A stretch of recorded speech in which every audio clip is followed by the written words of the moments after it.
Hello everyone, welcome to exam quest. अपने ancient India की fast track revision के अंदर हम कनिष्क तक कर चुके थे। हमें कुशानास के एडमिनिस्ट्रेशन को कवर करना था, ठीक है। तो इसी को जल्दी से हम रिवाइज करते हैं। कुशाना के एडमिनिस्ट्रेशन की अगर हम बात करें तो कुशानास को कहा जाता था king of Kings. King of Kings इसलिए कहा जाता था क्योंकि कुशाना के अंदर जो राजा होता था, इस राजा के नीचे ढेर सारे सबऑर्डिनेट रूलर्स हुआ करते थे। ये सबऑर्डिनेट रूलर्स अपने अपने रीजन के अंदर रूल तो कर रहे होते थे, लेकिन कुशाना के नाम पर रूल कर रहे होते थे। आपको याद रखना है कि इंडिया के अंदर सत्रापी सिस्टम या फिर सत्रैप सिस्टम शाकाज ने इंट्रोड्यूस किया था, ठीक है। ये जो सत्रापी सिस्टम था, इस सत्रापी सिस्टम के अंदर सबऑर्डिनेट रूलर्स अपने रीजन के अंदर रूल करते रहते थे और उन सभी रूलर्स को शाका सत्रपास कहा जाता था, ठीक है। और शाका सत्रपा के अंदर दो ब्रांचेस आपको याद रखनी है, शाका शहरताज, शाका शहरताज, और दूसरी है आपकी करदमकाज। तो उसी तरह का सिस्टम आपको कुशाना के टाइम पर भी कंटिन्यू होता हुआ दिखाई देगा। इसीलिए इनको किंग ऑफ किंग्स कहा जाता था, क्योंकि इनके नीचे ढेर सारे पैटी किंग्स होते थे। ये पैटी किंग्स इनके अंडर काम करते थे और time to time Kushana kings को ये ट्रिब्यूट भी पे किया करते थे, ठीक है। दूसरा नाम जो कुशानों को कहा जाता था वो था सन्स ऑफ गॉड, ठीक है। इन्होंने अपने अंपायर को सत्राप्स के अंदर डिवाइड कर रखा था, जैसा कि मैंने आपको बोला। और ये जो सत्राप्स होते थे, ये ट्रूप्स वगैरह भी मेंटेन करके रखते थे, ठीक है। ट्रूप्स भी मेंटेन करते थे, इसीलिए इनको मिलिट्री गवर्नर्स कहा जाता था, ठीक है। एक बहुत ही इंटरेस्टिंग चीज कुशानाज ने जो इंट्रोड्यूस की थी, जिसकी वजह से इन्हें वॉर के अंदर बहुत ज्यादा विक्ट्री मिलनी चालू हो गई। और वो क्या चीज थी? वो चीज थी कि इन्होंने अपनी कैवलरी को बहुत ज्यादा इंप्रूव कर दिया था। जो इनके घुड़सवार होते थे, जो इनके हॉर्सेस होते थे, उस पे ये नई नई टेक्निक्स लेके आए थे। जैसे कि कुशानाज ने इंडिया के अंदर हॉर्सेस के ऊपर सैडल डालना चालू किया। सैडल का मतलब आपके, जैसे ये घोड़ा है, ये घोड़े की पीठ है, तो पीठ के ऊपर अगर कोई इंसान बैठा हुआ है तो वो फिसल के गिर जाता था। तो यहाँ पे वो सैडल डाल देते थे ताकि इंसान को थोड़ी सी स्टेबिलिटी मिले और वो हॉर्सेस को सही से मनूवर कर पाए। इसके साथ साथ हॉर्सेस की लगाम भी इन्होंने बनानी चालू कर दी, जिससे हॉर्सेस को इजीली मनूवर किया जा सकता था। टो स्टरअप्स को यूज करके आसानी से हॉर्सेस के ऊपर बैठा जाता था, ठीक है। आपको याद रखना है कि कुशानाज ने अपनी कैवलरी के अंदर ये सारी की सारी चीजें इंट्रोड्यूस की थी, लेकिन इन्होंने हॉर्स शू इंट्रोड्यूस नहीं किया था। हॉर्स शू इंडिया के अंदर मिडीवल एजेस में दिल्ली सल्तनत के टाइम पर आप इंट्रोड्यूस होते हुए देखेंगे। कुशानाज ने हॉर्स शू इंट्रोड्यूस नहीं किया था। और यहाँ पे जो सैडल होती थी, ये आयरन की नहीं होती थी। आयरन की सैडल इंडिया के अंदर इंट्रोड्यूस होगी आपके मिडिवल एजेस के टाइम पर, ठीक है। तो ये आपको याद रखना है। अब घोड़े के ऊपर अगर बैठना है तो उसके लिए आपको अलग तरह की ड्रेस चाहिए होगी। तो कुशानाज पैंट्स पहनते थे। तो इंडिया के अंदर पैंट का कल्चर, लॉन्ग कोट्स का कल्चर, टर्बन, ट्यूनिक्स, ये सारी की सारी चीजें कुशानाज ने इंट्रोड्यूस की थी। अगर कॉइन की टर्म्स में बात की जाए तो कुशाना ने प्योरेस्ट गोल्ड कॉइन्स इंट्रोड्यूस किए थे। इंडिया में सबसे पहली बार इंडो ग्रीक्स ने गोल्ड कॉइन्स इशू किए और इन गोल्ड कॉइन्स के ऊपर उन्होंने राजाओं के नाम, उनके टाइटल, इमेजेस, ये सारी की सारी चीजें, इवन डेट्स, ये सारी की सारी चीजें पहली बार इंडिया के अंदर कॉइन्स के ऊपर इंडो ग्रीक्स के टाइम पर इंट्रोड्यूस हुई। इंडो ग्रीक्स इंडिया में गोल्ड कॉइन्स इशू करेंगे, कुशानास प्योरेस्ट क्वालिटी के गोल्ड कॉइन्स इशू करेंगे। सबसे largest number of gold coins issue किए जाते हैं गुप्तास के द्वारा, ठीक है। और जब आपके ये इंडो ग्रीक्स, कुशानास वगैरह का रूल था नॉर्थ वेस्ट में, उस टाइम पर डेक्कन में सतवाहनास का रूल था। सतवाहनास ने कॉइन्स के अंदर लेड कॉइन्स को इंट्रोड्यूस किया था। और ये लेड कहां से आता था? ये लेड सतवाहनास रोम से लेके आते थे। तो रोम का ट्रेड सतवाहना के टाइम पीरियड पर बहुत ही अच्छे से चल रहा था। और यही Roman trade Gupta time period पर भी बहुत तेजी से इंक्रीज होता हुआ दिखाई देगा, जिसकी वजह से गुप्तास बहुत अमीर हो गए थे और उन्होंने largest number of gold coins issue किए। तो आपको याद रखना है, Indo Greeks gold coins issue करेंगे, जिसके ऊपर राजाओं के नाम, टाइटल, डेट्स वगैरह आपको देखने को मिलेंगी। आपको डेटीज की भी वो देखने को मिलेंगी इमेजेस। कुशाना के टाइम पर प्योरेस्ट गोल्ड कॉइन्स इशू किए गए, गुप्तास के टाइम पर largest number of gold coins. Satavahanas led के एंड पोतिन के, पोतिन पुतिन नहीं है, पोतिन के भी इन्होंने कॉइन्स इंट्रोड्यूस किए थे इंडिया के अंदर, largest number of lead coins Satavahana के टाइम पर। तो कुशानास की बात की जाए तो रिनाउंड हॉर्समैन थे, ये सारी की सारी चीजें इंट्रोड्यूस करी। नई तरह के ड्रेस लेके आए वो, जिसके अंदर पैंट्स, लॉन्ग कोट, टर्बन, ये सारी होती थी। इन्होंने प्योरेस्ट गोल्ड कॉइन्स इशू किए थे and largest number of copper coins issue किए थे। ठीक है। कुशानास के टाइम पर संस्कृत लिटरेचर में भी डेवलपमेंट हुई, आर्ट एंड कल्चर के अंदर, उसको हम देखेंगे, ठीक है। और सिल्क रूट को कुशानास कंट्रोल कर रहे थे, जिसकी वजह से कुशानास भी काफी ज्यादा रिच थे। कुशानास काफी ज्यादा रिच थे। अच्छा, मैंने आपको बताया कि इस टाइम पीरियड पे इंडिया के साथ रोमन एम्पायर का ट्रेड बहुत ही अच्छे से चल रहा था। तो इंडिया के अंदर जितने भी फॉरेनर्स थे, चाहे वो आपके रोमन एम्पायर के फॉरेनर्स हों, चाहे वो आपके इंडो ग्रीक्स आ रहे हों, जितने भी फॉरेनर्स आते थे उन सभी फॉरेनर्स को यवन बोल दिया जाता था। उन सभी को यवन बोल दिया जाता था। और इंडिया से ये जो फॉरेनर्स हैं, इंडिया से ये पेपर लेके जाते थे। पेपर, तो ये माना जाता था कि पेपर फॉरेनर्स का सबसे प्रिय स्पाइस है, तो इसीलिए पेपर का नाम क्या पड़ गया, फॉरेनर्स का प्रिय, यानी कि पेपर को बुलाया जाता था यवन प्रिय। यवन प्रिय, यवन प्रिय। कुशानाज ने थिएटर के अंदर भी डेवलपमेंट की। आप थिएटर में देखते हैं ना, पर्दा गिरता है, तो ये जो कर्टेन्स हैं थिएटर के अंदर, इनको यवनिका बोला जाता था और कुशानाज ने इनको इंट्रोड्यूस किया था। जो आपके यहाँ पे सैडल बनाए जा रहे थे, घोड़े पे सैडल जो बनाए जा रहे थे, और जो आपके लॉन्ग कोट बनाए जा रहे थे वो लेदर के थे। इवन लेदर के ही जूते भी आपको यहाँ पे देखने को मिलेंगे। कुशानाज ने ये सारी की सारी चीजें इंडिया के अंदर इंट्रोड्यूस करी, और ये सारी इंपॉर्टेंट है जहां से आपके क्वेश्चन बनते हैं। ठीक है, अब पोस्ट मॉडर्न एज के अंदर हमारी इकोनॉमी, हमारी सोसाइटी किस तरह से चल रही थी, तो आपको ये याद रखना है कि 6 सेंचुरी बीसी से 6 सेंचुरी बीसी से इंडिया के अंदर second phase of urbanisation start हो जाएगा, और ये अर्बन फेज आपका कंटिन्यू करेगा till almost 6th century common era या फिर 6 सेंचुरी एडी तक, यानी कि गुप्ता एम्पायर तक ये सेकेंड फेज ऑफ अर्बनाइजेशन चलता रहेगा। तो अर्बनाइजेशन का फीचर ये होता है कि यहाँ पे ट्रेड बहुत ज्यादा हो रहा होता है। तो बार बार ही मैं आपको ये रिपीट कर रहा हूं कि यहाँ पे स्पेशली आपके पोस्ट मॉडर्न एजेस में रोमन एम्पायर के साथ इंडिया का ट्रेड हो रहा था। गुप्ता के टाइम पीरियड पर भी ये ट्रेड चलता रहेगा। गुप्तास के टाइम पीरियड पर जब हुनास की इन्वेजन होगी तो इस ट्रेड के अंदर डिसरप्शन आ जाएगी।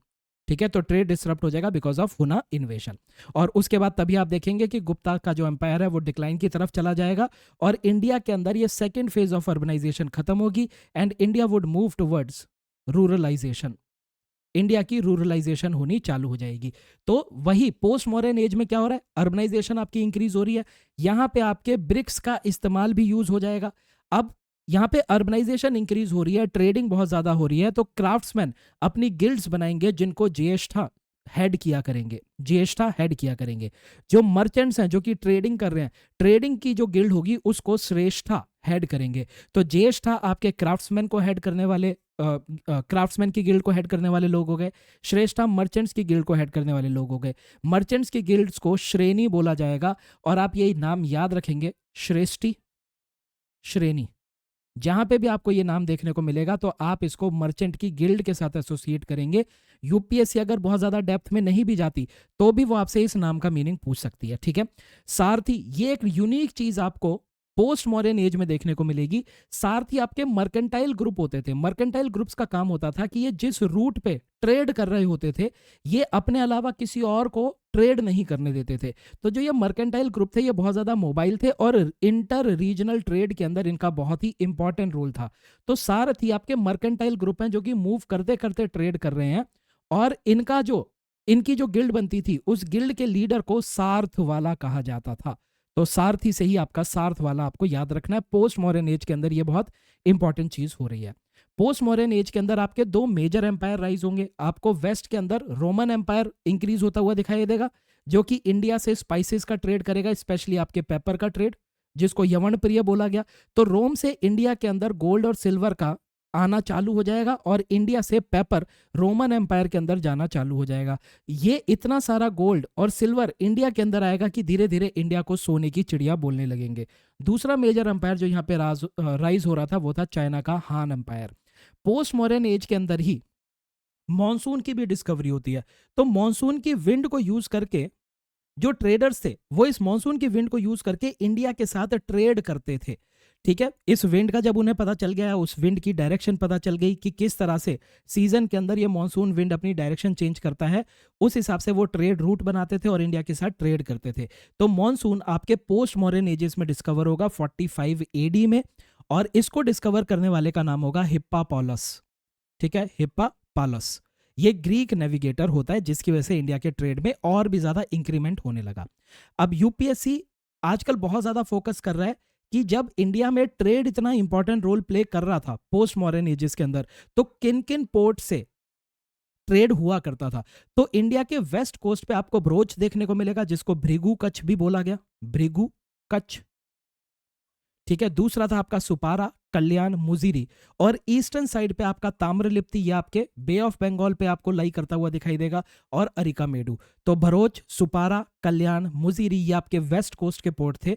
ताम्रलिप्ति और अरिकामेडु ये आपके ईस्ट कोस्ट के पोर्ट थे। ठीक है, यहां से भी आपके सवाल पूछे जाने के अब चांसेस बहुत ज्यादा इंक्रीज हो चुके हैं। डायरेक्ट क्वेश्चन यहां से आपको देखने को मिला होगा पिछले 2 सालों के अंदर। ठीक है, अब अभी तक हमने जो भी बात की है, नॉर्थ इंडिया की हमने पूरी की पूरी हिस्ट्री कवर कर ली। अब हमें देखना है साउथ इंडिया।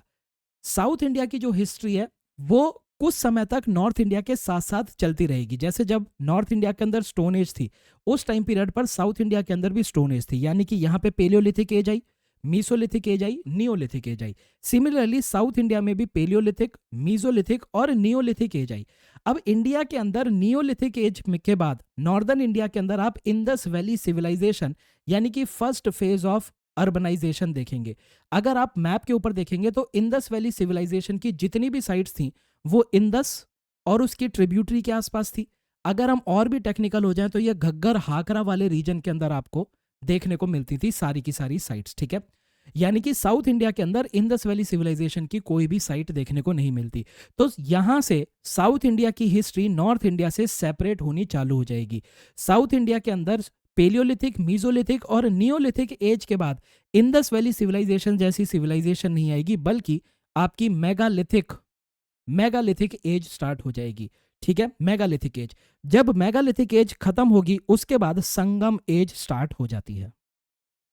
उसके बाद आपकी संगम एज स्टार्ट हो जाएगी। संगम एज के दौरान साउथ इंडिया में आपके 3 किंगडम्स देखने को मिलेंगे, Cholas, Cheras and Pandyas. Cholas, Cheras and Pandyas. Sangam age से पहले साउथ इंडिया में जब नॉर्दर्न इंडिया के अंदर आपके अशोका का रूल होगा, यह आपको याद रखना है, बहुत ही इंपॉर्टेंट है। नॉर्दर्न इंडिया में जब अशोका का रूल होगा तब साउथ इंडिया के अंदर आपकी 4 डायनेस्टीज एग्जिस्ट कर रही थी, चोलास, पांड्यास, चोलास, पांड्यास, सत्यपुत्रास एंड केरला पुत्रास। केरला पुत्रास। ठीक है, मुझे कमेंट सेक्शन में ये बताइएगा कि अशोका के कौन से रॉक इडिक्ट से हमें यह पता चलता है कि साउथ इंडिया के अंदर ये 4 डायनेस्टीज एग्जिस्ट कर रही थी। नाम याद रख लीजिए, ये पूछा हुआ है। तो साउथ इंडिया के अंदर क्या हो गया, स्टोन एज आई आपकी। स्टोन एज के बाद इंडस वैली सिविलाइजेशन जैसा कोई फेज साउथ इंडिया में नहीं आता। साउथ इंडिया में मेगालिथिक एज स्टार्ट होती है। मेगालिथिक एज के बाद हम संगम एज के अंदर चले जाते हैं। संगम एज के बाद साउथ इंडिया में कालभ्रास का रूल आता है। इस कालभ्रास के रूल के टाइम पर हमारे पास साउथ इंडिया के कोई भी ज्यादा डॉक्यूमेंट नहीं है। कालभ्रास को जो टाइम पीरियड था इसको साउथ इंडिया की डार्क एजिस कहा जाता है। ठीक है, ये जो कालभ्रास थे ये हिंदू रिलीजन के अगेंस्ट थे और बहुत ज्यादा डिस्ट्रक्शन इन्होंने मचाई और किसी भी तरह का रिटर्न रिकॉर्ड हमें देखने को नहीं मिलता। संगम एज के बाद 250 सालों तक कालभ्रास का रूल हमें देखने को मिलेगा। कालभ्रास की जो ये डिस्टर्बेंस है इसको एंड करेंगे आपके पल्लवास। पल्लवास इसको एंड करेंगे। अभी हम धीरे धीरे वो भी देखते चलेंगे कि पल्लवास कैसे है। तो कालभ्रास डिस्टर्बेंस को पल्लवास एंड करेंगे। पल्लवास के बाद साउथ इंडिया के अंदर फिर से चोलास का रूल स्टार्ट हो जाएगा। तो यहां पे ये जो आप चोलास देख रहे हैं, संगम एज के चोलास, यही चोलास जब कालभ्रास डिस्टर्बेंस होगी तो ये चोलास एक छोटे से रीजन में उरैयूर में अपने आप को लिमिट करके रख लेंगे और उरैयूर के अंदर ही इनका छोटा मोटा रूल चलता रहेगा, बट ये साउथ इंडिया के अंदर डोमिनेट नहीं करेंगे। पल्लवास के टाइम पर भी ये चोलास एग्जिस्ट कर रहे थे उरैयूर के अंदर। जैसे जैसे पल्लवास की पावर डिक्लाइन होगी वैसे वैसे ये चोलास अपनी पावर को इंक्रीज करेंगे और पूरे साउथ इंडिया के अंदर अपना रूल स्टैब्लिश कर लेंगे और ये कहलाए जाएंगे इंपीरियल चोलास। और साउथ इंडिया के सबसे ग्लोरियस एम्पायर चोला किंगडम को ये राइज करेंगे। ठीक है, तो साउथ इंडिया की हिस्ट्री नॉर्थर्न इंडिया से अलग हो जाती है आफ्टर नियोलिथिक एज।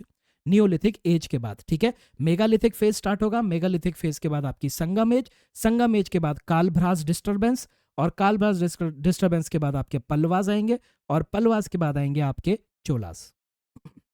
ठीक है, तो अभी हम पहले मेगालिथिक एज को कवर कर लेते हैं। इसमें आपको बहुत ज्यादा नहीं जानना। देखो, मेगालिथिक एज की अगर हम बात करें तो मेगा का मतलब होता है लार्ज, लिथ का मतलब होता है स्टोन। तो मेगालिथिक एज में south India was known by structures having large stones. और ये जो लार्ज स्टोन्स होते थे ये ग्रेव्स के आसपास रखे हुए हमें देखने को मिलते थे। तो मेगालिथिक एज की जो साइट्स हैं वो अपनी सेटलमेंट से नहीं जानी जाती। मेगालिथिक एज की जो साइट्स हैं वो अपनी सेटलमेंट से नहीं जानी जाती बल्कि अपनी ग्रेव्स की वजह से जानी जाती हैं, क्योंकि ग्रेव्स पे ही ये यूनिक स्ट्रक्चर, मेगालिथिक स्ट्रक्चर हमें देखने को मिलेगा। ठीक है, तो यहाँ की जो साइट्स हैं they are known by graves. जो ग्रेव्स होती थी वो जहां पे भी सेटलमेंट है, जहां लोग रह रहे होते थे, उस सेटलमेंट के बाहर बनाई जाती थी। ये ऑब्वियस सी चीज है, जहां पे लोग रह रहे हैं वो अपने डेड जो भी लोग होंगे अपनी पॉपुलेशन के, उनको अपने सेटलमेंट से बाहर जाके ग्रेव्स के अंदर दफनाएंगे और यहाँ पे वो बड़े बड़े पत्थर रख देंगे और यही आपके मेगालिथिक स्ट्रक्चर कहलाए जाएंगे। तो मेगालिथिक स्ट्रक्चर्स क्या होते थे? ये लार्ज स्टोन्स होते थे जो कि ग्रेव्स को एनसर्कल करते थे। मेगालिथिक फेज में आपसे जो सवाल पूछा जा सकता है वो ये कि megalithic phase is known by what features? कौन कौन से ऐसे फीचर्स थे जिससे हम मेगालिथिक एज को आइडेंटिफाई कर सकते हैं? तो देखिए, मेगालिथिक एज में साउथ इंडिया के अंदर पहले आयरन ऑब्जेक्ट्स पाए गए, पहले आयरन ऑब्जेक्ट्स पाए गए। नॉर्दर्न इंडिया के अंदर आपके iron objects later Vedic age में पाए गए थे, लेकिन साउथ इंडिया के अंदर फर्स्ट आयरन ऑब्जेक्ट्स आपके मेगालिथिक एज में पाए जाएंगे। तो साउथ इंडिया में मेगालिथिक एज में आयरन से बने हुए arrowheads, spear heads, swords, daggers, trident, hoes, sickles, ये सारी की सारी चीजें पाई जाएंगी। पॉटरी की बात की जाए तो यहाँ पे black and red ware pottery होगी, जो एकदम इनिशियल पॉटरी होती है वो आपकी black and red ware pottery होती है, वही यहाँ पे देखी गई। यहाँ पे पॉट्स के अंदर वीट और राइस को स्टोर करते थे। ये मेगालिथिक एज में जो सोसाइटी थी वो मोस्टली आपकी पेस्टोरल इकोनॉमी थी और थोड़ी बहुत एग्रीकल्चर की प्रैक्टिस हो रही थी। एग्रीकल्चर में भी वीट और राइस को ही यहाँ पे कल्टीवेट किया जा रहा था और जो एग्रीकल्चरल प्रैक्टिसेस थी वो प्रिमिटिव थी। एडवांस्ड टेक्नोलॉजी को यहाँ पे यूज नहीं किया जा रहा था, एडवांस टेक्निक्स को यूज नहीं किया जा रहा था। तो यहाँ पे किसी भी तरह की एडवांस्ड एग्रीकल्चर देखने को नहीं मिलती। ठीक है, तो यहाँ पे आपके आयरन पाए जाएंगे, पॉट्स पाए जाएंगे, एग्रीकल्चर भी हो रहा है, पेस्टोरल इकोनॉमी भी है, लेकिन एग्रीकल्चर आपका प्रिमिटिव है, एडवांस्ड एग्रीकल्चर नहीं देखने को मिल रहा। जो मेगालिथिक एज है वो अपने लार्ज स्टोन्स की वजह से जानी जाती थी। अब स्टोन्स को भी अलग अलग तरीके से रखा जाता था। जैसे अगर किसी इंसान को दफनाया गया तो उसकी ग्रेव के ऊपर एक लार्ज स्टोन वर्टिकली खड़ा कर दिया, ये लार्ज स्टोन है जो वर्टिकली खड़ा कर दिया, तो इस तरह के स्ट्रक्चर को मेनहिर कहा जाता था। ये सिंपलेस्ट स्ट्रक्चर होता था जिसमें स्टोन वर्टिकली प्लेस कर दिया गया। ठीक है, दूसरा तरीका होता था कि एक ग्रेव बनाई गई, अब एक स्टोन यहां पे रखेंगे लार्ज स्टोन, एक लार्ज स्टोन यहां रखा जाएगा और एक लार्ज स्टोन इनके ऊपर रखा जाता था। इस तरह के स्ट्रक्चर को डॉलमेन कहा जाता था। तो 2 और मोर अपराइट स्टोन्स होते थे जो कि एक फ्लैट कैप स्टोन को, ये फ्लैट कैप स्टोन है, इसको सपोर्ट करने के लिए 2 अपराइट स्टोन्स रखे जाते थे। फिर आते थे आपके सर्कुलर मेगालिथ्स। सर्कुलर मेगालिथ्स में क्या होता था, आपकी जो ग्रेव है इस ग्रेव के चारों तरफ सर्कल बना के लार्ज स्टोन्स रख दिए जाते थे। तो सर्कल की फॉर्म में इस तरह से आपके लार्ज स्टोन्स आपको देखने को मिलेंगे। इनको क्रोमलेक्स कहा जाता था। फिर कुछ कुछ बरियल ग्रेव्स हमें ऐसी देखने को मिली हैं जिसमें लोगों को दफनाया गया और जहां पे लोगों को दफनाया गया इसके ऊपर ही एक बड़ा सा पत्थर रख दिया। ठीक है, ये एक नॉर्मल बरियल प्रैक्टिस होती थी। मेगालिथिक स्ट्रक्चर के अंदर हमने ये भी देखा है कि कॉफिन में भी लोगों को दफनाया गया। इस तरह का कॉफिन बनाया गया, कॉफिन के अंदर डेड बॉडी को डालते थे। कॉफिन की ये टांगे होती थी, लेग्स हुआ करती थी, जैसे आपके स्टूल होते हैं ना उस तरह की लेग्स होती थी। तो जो आपके लेग्ड कॉफिन हुआ करते थे ये टेराकोटा के बने होते थे और इसको सैक्रोफागी या फिर सैक्रोफेजी के नाम से बुलाया जाता था। अब यहां से आपके क्वेश्चन किस तरह से बनते हैं, आपको सीधा ये बोल दिया जाएगा dolmen, dolmen is a term associated with which of the following ages? तो मेगालिथिक। ठीक है, सिंपल क्वेश्चन आएगा, आपसे कोई ज्यादा पूछेगा नहीं, लेकिन फिर भी जितना मैंने आपको बताया वो आप यहाँ पे याद रख सकते हैं। ठीक है, दूसरी चीज एक बहुत ही इंटरेस्टिंग चीज है कि इंडिया के अंदर, नॉर्दर्न इंडिया की अगर बात की जाए तो नॉर्दर्न इंडिया में horse's were not known till the advent of Aryans. Aryans घोड़ों पे बैठ के इंडिया के अंदर एंटर करते हैं। आर्यन से पहले इंडिया में हॉर्सेस के बारे में नॉर्दर्न इंडिया में नहीं पता था, लेकिन जब हम साउथ इंडिया की बात करते हैं तो मेगालिथिक एज के टाइम पीरियड पे हमें ढेर सारी बोन्स मिली हैं और इन बोन्स में से कुछ बोन्स हॉर्सेस की भी हैं। तो ये भी आपका क्वेश्चन बन सकता है कि साउथ इंडिया के अंदर हॉर्सेस मेगालिथिक पीरियड के अंदर नोन थे या नहीं थे? बिल्कुल थे। ठीक है, तो हमें बहुत सारे एनिमल्स की बोन देखने को मिलेगी जैसे हॉर्सेस, कैटल, गोट, शीप, पिग्स, ये सारे के सारे। ठीक है, अशोका के रॉक इडिक्ट सेकंड के ऊपर आपको 4 साउथ इंडियन किंगडम्स के बारे में पता चलेगा जो कि मेगालिथिक फेज के लास्ट में देखने को मिलते हैं। ये 4 किंगडम्स आपके चोलास, पांड्यास, केरला पुत्रास एंड सत्यपुत्रास। सिर्फ इन्हीं 4 के बारे में मेंशन किया गया है अशोका की रॉक इडिक्ट के अंदर। ठीक है जब मेगालिथिक एज चल रही थी तो मेगालिथिक एज में एग्रीकल्चर की प्रैक्टिस तो हो रही थी, but this agriculture was not using advanced techniques, बहुत ही प्रिमिटिव टेक्निक्स को यूज करके एग्रीकल्चर हो रहा था। अब एक तरफ तो यहां पे आपकी मेगालिथिक एज चल रही है, एग्रीकल्चर की प्रैक्टिस हो रही है, दूसरी तरफ आपके नॉर्दर्न इंडिया के अंदर 16 महाजनपद आ चुके हैं। 16 महाजनपद, इन 16 महाजनपद में आपके दो ट्रेड रूट बने, एक बना आपका उत्तर पथ, उत्तर पथ, और दूसरा बना आपका पाटलिपुत्रा से गोदावरी रीजन तक। गोदावरी रीजन को प्रतिष्ठान के नाम से जानते थे, प्रतिष्ठान के नाम से जानते थे, और इसको बोला गया दक्षिण पथ। अब ट्रेडर्स महाजनपद से दक्षिण पथ को यूज करते हुए साउथ इंडिया की तरफ आने लगे। धीरे धीरे जब ट्रेडर्स इस दक्षिण पथ को यूज करके नीचे की तरफ आ रहे थे तो उन ट्रेडर्स के साथ बुद्धिस्ट, जैन, श्रमण ट्रेडिशन को फॉलो करने वाले लोग ये भी साउथ इंडिया की तरफ इन्होंने आना चालू कर दिया, और नॉर्थ इंडिया का जो रिलीजन और कल्चर था वो धीरे धीरे अब साउथ इंडिया के अंदर आना चालू हो जाएगा। देखिए ध्यान से याद रखिए, वैदिक रिलीजन की बिगिनिंग नॉर्थ इंडिया के अंदर होती है जब आर्यंस इंडिया के अंदर आते हैं। तो आर्यंस तो शुरू में नॉर्थ इंडिया के अंदर कंसंट्रेटेड है, लेटर वैदिक एज में ये आर्यंस ईस्ट इंडिया की तरफ मूव कर जाएंगे। तो आर्यंस का जो ये रिलीजन है ये साउथ इंडिया में कैसे पहुंचेगा? दक्षिण पथ की मदद से पहुंचेगा, और धीरे धीरे इस दक्षिण पथ की वजह से लोग जब नीचे आए तो मेगालिथिक एज के अंदर बेटर एग्रीकल्चरल प्रैक्टिसेस लोगों को पता चलेंगी। तो जब लोगों को बेटर एग्रीकल्चरल प्रैक्टिस पता चलेंगी तो उन्हें पैडी ट्रांसप्लांटेशन के बारे में पता चलेगा। पैडी ट्रांसप्लांटेशन क्या होती है? आप सभी ने देखा होगा कि राइस की खेतीबाड़ी कैसे होती है। ये आपकी फील्ड है, इस फील्ड पे पानी भर दिया जाता है और राइस की जो पैडी होती है उस पैडी को इस फील्ड के अंदर सो कर दिया जाता है, इस फील्ड के अंदर सो कर दिया जाता है, और फिर इस पैडी को कल्टीवेट किया जाता है। ये प्रैक्टिस साउथ इंडिया के अंदर पहुंचेगी from north India, from north India. तो जब इन्हें पैडी कल्टीवेशन पता चली तो धीरे धीरे साउथ इंडिया के लोगों को मार्शी एरियाज की इंपॉर्टेंस पता चलेगी, क्योंकि मार्शी एरिया के अंदर ये पानी ऑलरेडी भरा हुआ है, पानी भरा हुआ है तो ये यहाँ पे इजीली पैडी को ट्रांसप्लांट कर सकते हैं। तो अब धीरे धीरे लोग मार्शी एरियाज की तरफ मूव करना चालू कर देंगे। ठीक है, तो मेगालिथिक एज के बाद जब लोगों को बेटर एग्रीकल्चर प्रैक्टिस पता चली तो वो फर्टाइल एरियाज की तरफ मूव करना चालू कर देंगे, मार्शी एरियाज को रिक्लेम करना चालू कर देंगे। साउथ इंडिया के अंदर भी अब जंगलों को क्लियर किया जाएगा ताकि वहां पे एग्रीकल्चर किया जा सके। ठीक है, यहां से दक्षिण पथ के थ्रू हमें यह पता चलता है कि नॉर्थ साउथ के बीच में ट्रेड भी स्टार्ट हो चुका था इस टाइम पीरियड पे, और उसका एक एग्जांपल हमें मिलता है कि महाजनपद के पंच मार्क्ड कॉइन्स आपके साउथ इंडिया के अंदर भी पाए गए हैं। जो ट्रेडर्स, बुद्धिस्ट, जैन्स और श्रमण ट्रेडिशन के फॉलोअर्स थे वो भी धीरे धीरे नीचे आए, और इंडिया के अंदर, साउथ इंडिया के अंदर सोशल क्लास की अवेयरनेस इंक्रीज होनी चालू हो गई। ठीक है, वर्णा क्लास की अवेयरनेस इंक्रीज होनी चालू हो गई। अभी क्या हो रहा है? सिर्फ वर्णा क्लास की अवेयरनेस लोगों के पास पहुंच रही है साउथ इंडिया में। साउथ इंडिया में अभी भी वर्णा सिस्टम को बहुत ज्यादा फॉलो नहीं किया जाएगा। धीरे धीरे धीरे धीरे यहाँ पे विलेजेस बनेंगे, यहाँ पे टाउन्स बनेंगे, और एक स्टेट सिस्टम डेवलप होना चालू हो जाएगा। और जब ये स्टेट सिस्टम डेवलप होना चालू हो जाएगा हम कहेंगे कि हम संगम एज में आ चुके हैं। ठीक है, तो मेगालिथिक एज में ये सारे के सारे चेंजेस हो रहे थे जिसकी वजह से आपका स्टेट सिस्टम डेवलप हुआ और साउथ इंडिया में संगम एज स्टार्ट हुई। संगम एज के 3 किंगडम, चोलास, चेराज और पांड्यास आपको देखने को मिलेंगे।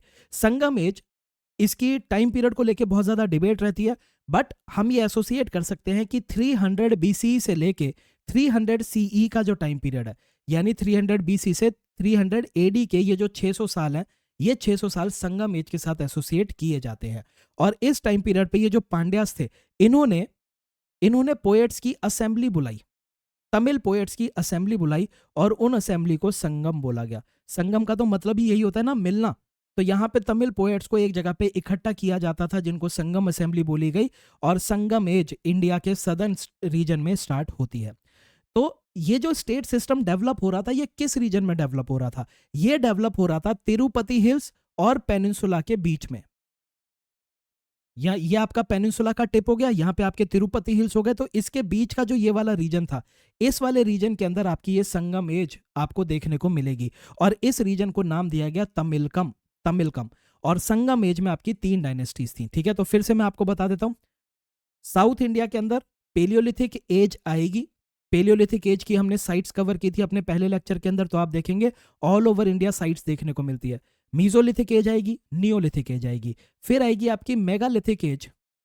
मेगालिथिक एज नॉर्थ इंडिया के अंदर आपकी आईवीसी आ जाती है, लेकिन साउथ इंडिया में ऐसी कोई अर्बन सिविलाइजेशन नहीं आएगी।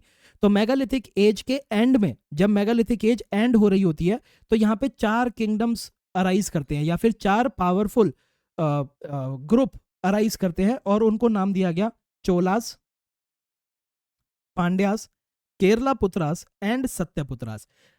फिर धीरे धीरे मेगालिथिक एज में आपके कुछ चेंजेस हो रहे हैं। मेगालिथिक एज के लास्ट फेज में ट्रेड स्टार्ट हो चुका है महाजनपद से, और उससे जो चेंजेस अराइज हो रहे हैं, उन चेंजेस की वजह से यहाँ पे आपकी संगम एज डेवलप होगी। तमिलकम रीजन इंपॉर्टेंट होना चालू हो जाएगा, और यहाँ पे आपके 3 एम्पायर स्टार्ट होंगे। चोलास, यही वाले चोलास हैं, पांड्यास, यही वाले पांड्यास हैं जो मेगालिथिक के लास्ट फेज में थे, एंड चेरास। ठीक है, ये आपके 3 यहाँ पे एम्पायर अराइज होते हुए दिखाई देंगे। ठीक है, संगम एज की हमें जितनी भी इंफॉर्मेशन मिलती है वो हमें संगम एज के लिटरेचर से मिलती है, और ये संगम एज का लिटरेचर कंपोज किया गया था तमिल पोएट्स के द्वारा। जब पांड्याज ने तमिल पोएट्स की असेंबली, तमिल पोएट्स की एक तरह से आपने मीटिंग करवा दी, और इस मीटिंग को कहा गया कि संगम असेंबलीज हो रही हैं, संगम असेंबलीज हो रही हैं। तो जितने भी आपके ये संगम एज के पोएट्स थे, इनको पैट्रोनेज किसने दी? पांड्यन किंग्स ने दी, जो कि मदुराई से रूल कर रहे थे। और Tamil literature, early classical Tamil literature आपको यहीं से डेवलप होता हुआ दिखाई देगा। अब संगम लिटरेचर को लेके आपको हर साल क्वेश्चन देखने को मिलता है, तो अब जो भी चीजें हम कवर कर रहे हैं उसको आप बहुत ही अच्छे से सुनेंगे, बहुत ही अच्छे से कवर करेंगे। तो इसमें आप ये याद रख सकते हैं कि अभी साउथ इंडिया के अंदर जो नॉर्थ इंडिया का रिलीजन है, यानी कि वैदिक रिलीजन जो है, वो साउथ इंडिया के अंदर संगम एज तक बहुत ही डोमिनेंट रोल प्ले नहीं करेगा। तो संगम एज की जो सोसाइटी होगी वो आपके एक तरह से क्लैन बेस्ड सोसाइटी होगी, ठीक है, जिसको कुटी बेस्ड सोसाइटी कहा जाएगा। तो यहाँ पे रिलीजन डोमिनेंट रोल प्ले नहीं करेगा। संगम एज के टाइम पर जो आपके चोलास, चेरास, पांड्याज हैं, ये मार्शी एरियाज के ऊपर कंट्रोल करने के लिए आपस में लड़ाई भी करते रहेंगे। तो इस टाइम पीरियड पर रिलीजन से ज्यादा इंपॉर्टेंट हो जाएंगे उनके वॉर हीरोज, उनके वॉर हीरोज ज्यादा इंपॉर्टेंट हो जाएंगे। तो तभी आप देखेंगे कि जो संगम लिटरेचर है, संगम लिटरेचर प्राइमरली आपको सेकुलर देखने को मिलेगा। They were aware of varna system, but this varna system would not dominate the society. ठीक है, अभी तो वो आना ही चालू हो रहा है, अभी कहां से डोमिनेट करने लगेगा। ठीक है, तो ये सेकुलर लिटरेचर आपको देखने को मिलेगा। जो पोएट्स होंगे वो लगभग आपको हर एरिया से देखने को मिलेंगे, शहरों से आएंगे, गांव से आएंगे, वेरीड सोशल और इकोनॉमिक बैकग्राउंड से पोएट्स यहाँ पे आएंगे और अपनी कंपोजिशन करेंगे। कुछ कुछ बहुत ही ज़्यादा लो स्टेटस वाले ऑक्यूपेशन कर रहे होंगे, वो भी यहाँ पे आके अपनी पोएम्स को कंपोज करेंगे। तो संगम असेंबली मानी जाती है कि आपकी 3 संगम असेंबली हुई, तीनों को पैट्रोनेज प्रोवाइड की आपके पांड्याज ने, पांड्याज जो कि मदुराई से रूल कर रहे थे। तो ये जो 3 संगम असेंबली थी, इसकी पहली संगम असेंबली आपके तेन मदुराई के अंदर हुई। तेन मदुराई आपके ओल्ड मदुराई को कहा जाता है, ओल्ड मदुराई। तेन मदुराई में आपकी पहली संगम असेंबली होगी, और जो थर्ड संगम असेंबली है वो मदुराई में होगी, which was the capital of Pandyas. जो सेकंड संगम असेंबली है वो कपातपुरम के अंदर हुई थी। जो पहली संगम असेंबली थी, कहा जाता है कि उसको चेयर किया था अगस्त्य ने, जिसको अगत्यार के नाम से भी जाना जाता है। और फर्स्ट असेंबली को देखिए, यहाँ पे थोड़ा सा आप माइथोलॉजी भी आप देख सकते हैं कि जो फर्स्ट असेंबली है उसको ये कहा जाता है कि इस असेंबली को ह्यूमंस के साथ साथ गॉड्स ने भी अटेंड किया था, और यहाँ पे जितने भी काम हुए थे वो सारे के सारे खो चुके हैं। और फर्स्ट असेंबली का जो सबसे इंपॉर्टेंट काम था वो था अगत्यम, अगत्यम जो कि अगस्त्य ने लिखी थी, लेकिन ये अगत्यम भी खो चुकी है। इसका कोई भी रिकॉर्ड हमें देखने को नहीं मिला, ये किताब कैसी है हमें नहीं पता। ठीक है, तो तेन मदुराई चेयर किसने की? अगस्त्य ने की, जिनको अगत्यार भी कहा जाता है। कहा जाता है कि इसको गॉड्स और उनके एंजल्स इन सब ने अटेंड किया था, और यहाँ पे अगत्यम लिखी गई थी, लेकिन वो किसी को भी नहीं मिली। सेकंड संगम असेंबली आपके कपातपुरम के अंदर हुई थी, और इस संगम असेंबली को भी अगस्त्य ने हेड किया शुरू में, और फिर उसके बाद अगस्त्य के ही डिसाइपल तोलकपियर ने इसको हेड किया था, तोलकपियर। सेकंड संगम असेंबली में जितने भी काम थे वो सारे खो चुके हैं, सिर्फ एक काम ऐसा है जो कि हमें सेकंड संगम असेंबली का सर्वाइव करता हुआ दिखाई देता है। तो इकलौता लिटरेरी वर्क विच सर्वाइव्ड वो था आपका तोलकपियर का तोलकपियम। तो देखिए, अगस्त्य जो लिखेंगे वो अगत्यम है, तोलकपियर जो लिखेंगे वो तोलकपियम है। ये वर्क था ग्रामर के ऊपर, तमिल ग्रामर के ऊपर।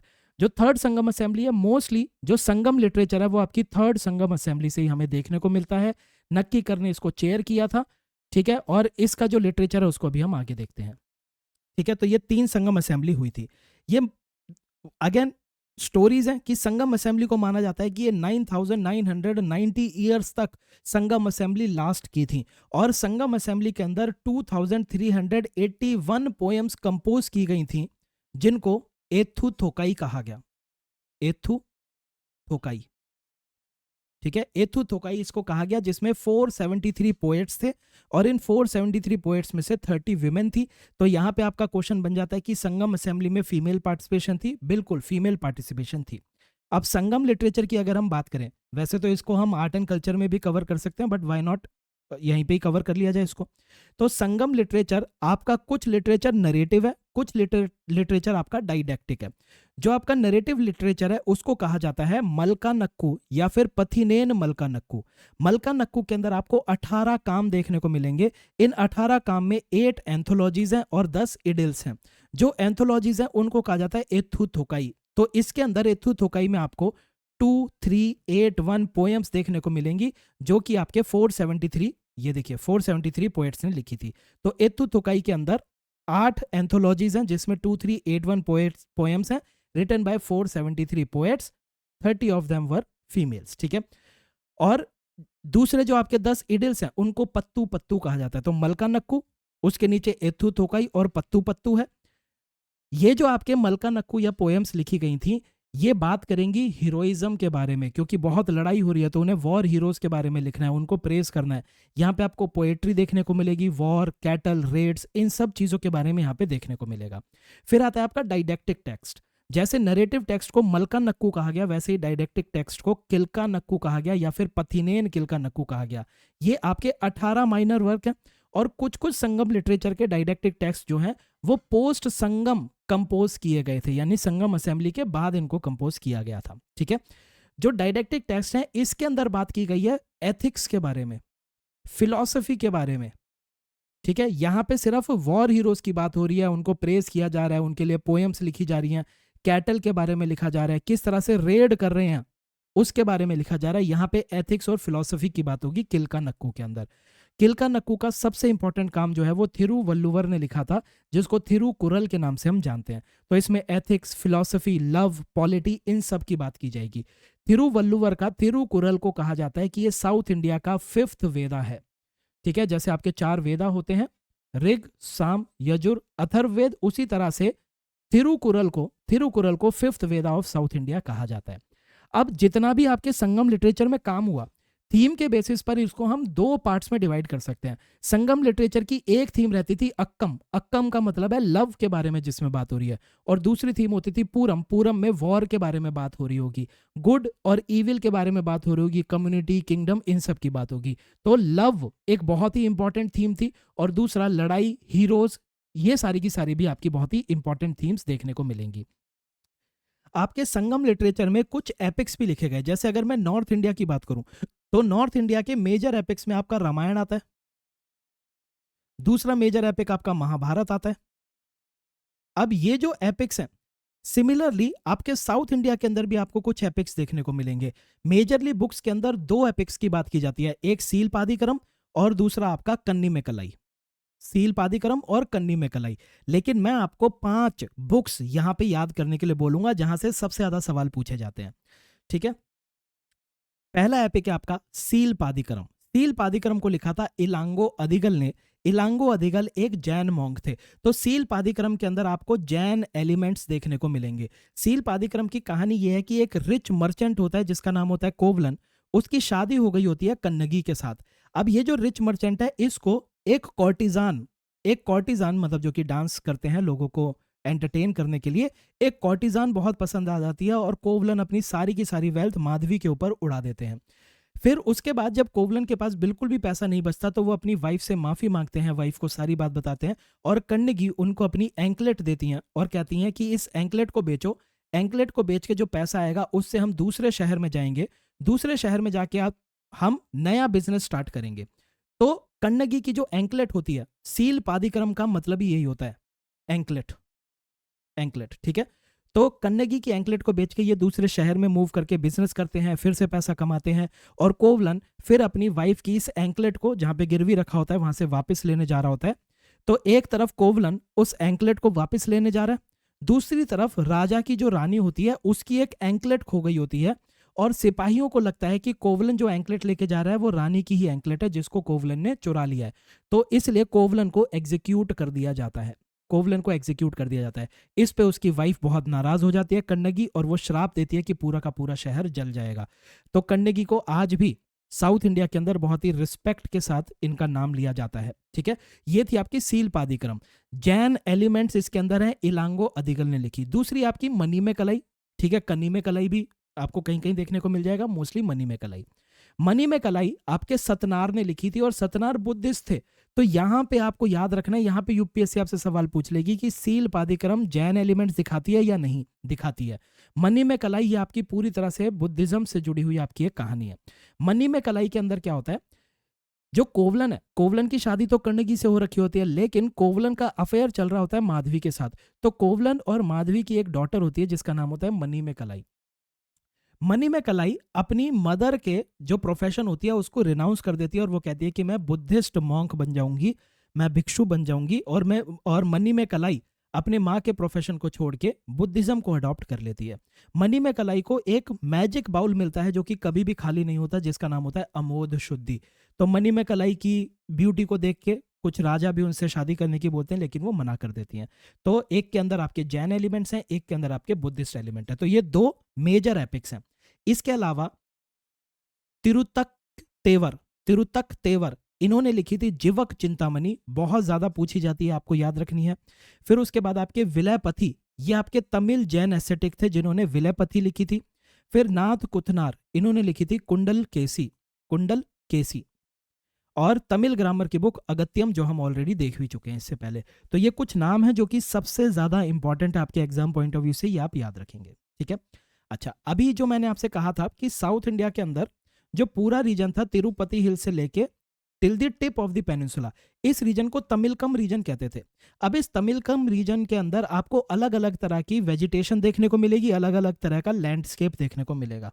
अलग लैंडस्केप में अलग तरह का ऑक्यूपेशन वहां के लोग कैरी ऑन करते थे। जैसे जो हिली रीजन था, हिली रीजन के ऊपर एग्रीकल्चर करना बड़ा मुश्किल होता था, तो हिली रीजन के अंदर लोग हंटिंग करते थे। जो एरिड रीजन होता था वहां पे ना तो आप हंटिंग कर सकते क्योंकि जानवर भी ज्यादा नहीं है, और वेजिटेशन भी नहीं हो सकती क्योंकि बारिश नहीं हो रही, एरिड रीजन है। तो यहाँ पे लोगों को रेडिंग और प्लंडरिंग करनी पड़ती थी। पेस्टोरल ट्रैक्ट में एनिमल हस्बेंड्री होती थी। वेटलैंड्स के अंदर एग्रीकल्चर होता था, वेटलैंड है तो पैडी कल्टीवेशन आसानी से हो जाएगी। पेस्टोरल ट्रैक्ट है यानी कि ग्रासलैंड है, ग्रासलैंड पे आप एग्रीकल्चर की एनिमल की ग्रेजिंग करा सकते हैं। सी कोस्ट में आपकी फिशिंग और सॉल्ट मेकिंग होती थी। ठीक है, हर रीजन के अपने गॉड थे। अगर आप चाहते हैं तो गूगल सर्च करके उन गॉड्स के नाम भी यहाँ पे याद रख सकते हैं। I would not suggested. ठीक है, संगम एज में आप एक गॉड का नाम याद रखेंगे, मुरुगन, जो कि वॉर गॉड माने जाते हैं, वॉर गॉड। ठीक है, तो जो हिली रीजन था, हिली रीजन को कुरिंजी कहा जाता था। ये नाम आपको याद रखने हैं। कैसे याद रखोगे? सबसे पहले सी कोस्ट याद रख लो। सी कोस्ट का नाम था नैताल, ताल का तो मतलब ही पानी होता है, तो सी कोस्ट को नैताल बोला गया। जो वेटलैंड था, वेटलैंड को बोला गया मरुदम, क्योंकि राइस खा के आपके अंदर दम आ जाएगा, फिर आप किसी को भी मार सकते हो, लेकिन राइस कहाँ पे उगेगा? वेटलैंड में उगेगा। तो मारूदम ये आपके वेटलैंड हो गए। सी कोस्ट नैताल हो गया। ठीक है, और मुलाई, मुलाई आपके ग्रासलैंड को कहा गया, और पलाई आपके एरिड जोन को कहा गया। एम से आपका ग्रासलैंड बन रहा है, पी से आपका एरिड जोन बन रहा है। ठीक है, एरिड जोन। ऐसे किसी भी तरह से अपने दिमाग में इमेज बना लो कि अगर पलाई है तो एरिड जोन है, मुलाई है तो आपका पेस्टोरल जोन है। कुरिंजी आपके हिल रीजन को कहा गया। ठीक है, अब क्योंकि संगम एज में वॉर हीरोज, वॉर, ये सारी की सारी बहुत ही इंपॉर्टेंट थीम्स रहती थी, तो इसीलिए अगर कोई राजा, अगर कोई राजा लड़ाई करता था, लड़ाई करते करते वो लड़ाई में हार जाता था, तो ये राजा अपने घर वापस नहीं जाता था। ये राजा, जैसे ये आपका नॉर्थ है, ये साउथ है, ये राजा नॉर्थ की तरफ फेस करके बैठ जाता था, और बैठने के बाद ये फास्ट करता था, व्रत रखता था, और ये तब तक खाना नहीं खाता था जब तक कि इनकी डेथ ना हो जाए। और इस प्रैक्टिस को कहा जाता था वत्ता किरुतल। वत्ता किरुतल वेरी इंपॉर्टेंट टर्म आपसे पूछी जा सकती है। ठीक है। तो ये तमिल रिचुअल होती थी फास्टिंग टिल डेथ। कौन करता था? जो भी वॉर के अंदर हार चुका है, अपने ऑनर और प्रेस्टीज को सेव करने के लिए। और वत्ता किरुतल हमेशा नॉर्थ की डायरेक्शन में फेस करके ही की जाती थी। ठीक है, तो ये आपकी मेजर चीजें हैं। अब अभी तक जो हमने देखा है, ये हमने संगम एज के लिटरेचर को देख लिया। संगम एज में सोसाइटी कैसी थी, किस चीज की ज्यादा इंपॉर्टेंस थी, वो सारी चीजें देख ली। अब संगम एज के दौरान आपके 3 किंगडम्स थे, चोलास, चेरास और पांड्यास। इनसे जुड़ी हुई कौन कौन सी चीजें आपको पता होनी चाहिए, जल्दी से हम उसको कवर करेंगे। ठीक है, तो किंगडम्स की अगर बात करते हैं हम, तो आपको संगम एज में 3 किंगडम्स देखने को मिलेंगे। मैं बार बार रिपीट कर रहा हूं, मेगालिथिक एज के लास्ट फेज के अंदर आपको 4 किंगडम्स देखने को मिलते हैं, चोलास, पांड्यास, केरला पुत्रास, सत्यपुत्रास। और इन सब के बारे में आपको अशोका की इंस्क्रिप्शंस के अंदर भी देखने को मिलेगा। ठीक है, ये आपसे क्वेश्चन पूछा जा सकता है। मेगालिथिक एज के बाद जब संगम एज के अंदर आए, तो आपके 3 अर्ली किंगडम्स देखने को मिलते हैं साउथ इंडिया के अंदर। और इन किंगडम्स के अंदर जो क्राउंड किंग्स होते थे, उनका नाम होता था वेंदार। और वेंदार के सबॉर्डिनेट को वेलीर कहा जाता था। वेंदार और उसके नीचे वेलीर। ये जो वेलीर होते थे, ये राजा को टाइम टू टाइम ट्रिब्यूट पे करते रहते थे। ठीक है, ये बिल्कुल उसी की तरह है जैसा सबॉर्डिनेट रूल हमने पोस्ट मॉडर्न टाइम पीरियड में देखा था, अ, जो कि शाकास ने इंट्रोड्यूस किया था। राइट, तो अगर हम 3 अर्ली किंगडम्स की बात करेंगे, तो 3 अर्ली किंगडम्स में आते हैं आपके चोलास, चेरास और पांड्यास। बचपन से ये नाम आपने बहुत बार सुना है। तो अगर मैप के ऊपर इनको देखा जाए, तो चेरास आपके केरला वाले रीजन में थे। मैप पे मैंने थोड़ा सा ये ज्यादा ही जूम इन कर दिया है, थोड़ा ज्यादा ही बड़े टेरिटरीज इनको दे दी हैं, लेकिन फिर भी आपको एक आइडिया लग जाएगा कि जो आपके चेरास थे वो केरला वाले रीजन में थे। पांड्यास आपको यहाँ पे देखने को मिलेंगे तमिलनाडु वाले रीजन में। और चेरास, सॉरी, चोलास आपके यहाँ तक थे। ठीक है, थोड़ा सा मैंने ज्यादा ऊपर बना दिया गलती से, तो यहाँ तक आप चोलास को मान के चल सकते हैं। ठीक है, तो केरला की साइड पे आपके चेरास थे, आपके यहाँ पे तमिलनाडु की साइड पे पांड्यास थे, और तमिलनाडु के ऊपर वाले रीजन में, नॉर्दर्न तमिलनाडु और उसके ऊपर रीजन वाले में आपके चोलास थे।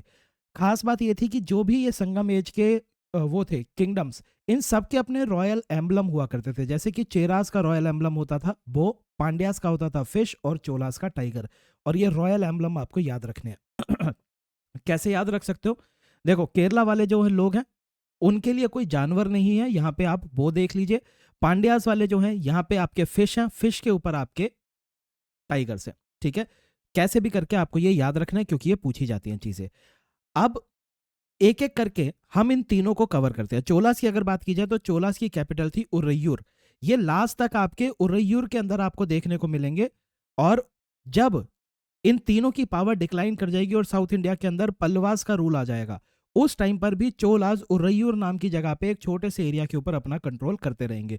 उरैयूर से चोलास का कॉटन का बहुत ही अच्छा ट्रेड चलता हुआ हमें दिखाई देता है। चेरास की कैपिटल है करूवुर या फिर वंजी। पांड्यास की कैपिटल मदुराई, जो कि हमने अभी पहले भी देखी थी। ठीक है, ये तीनों के तीनों आपके एकदम पेनिनसुला की टिप पर देखने को मिल रहे हैं, इंडियन पेनिनसुला की टिप पर है। तो इनका ट्रेड बहुत ज्यादा होता था। जैसे कि मैंने आपसे कहा कि जो चोलास हैं वो कॉटन का ट्रेड करते थे, तो ट्रेड करने के लिए ये अपने अपने कुछ इंपॉर्टेंट पोर्ट्स को यूज करते थे। जैसे अगर मैं चोलास के पोर्ट की बात करूं, तो यहाँ पे हमें पुहार पोर्ट देखने को मिलता है। पुहार से इनका पूरा का पूरा ट्रेड होता था। चेरास की अगर बात की जाए, तो चेरास के लिए टोंडी एंड मुजीरी, मुजीरी या फिर मुचीरी, किसी भी तरह से आप इसको याद रख सकते हैं। ठीक है, पांड्यास का ट्रेड होता था आपके कोरकई पोर्ट से। कोरकई, कोरकई पोर्ट।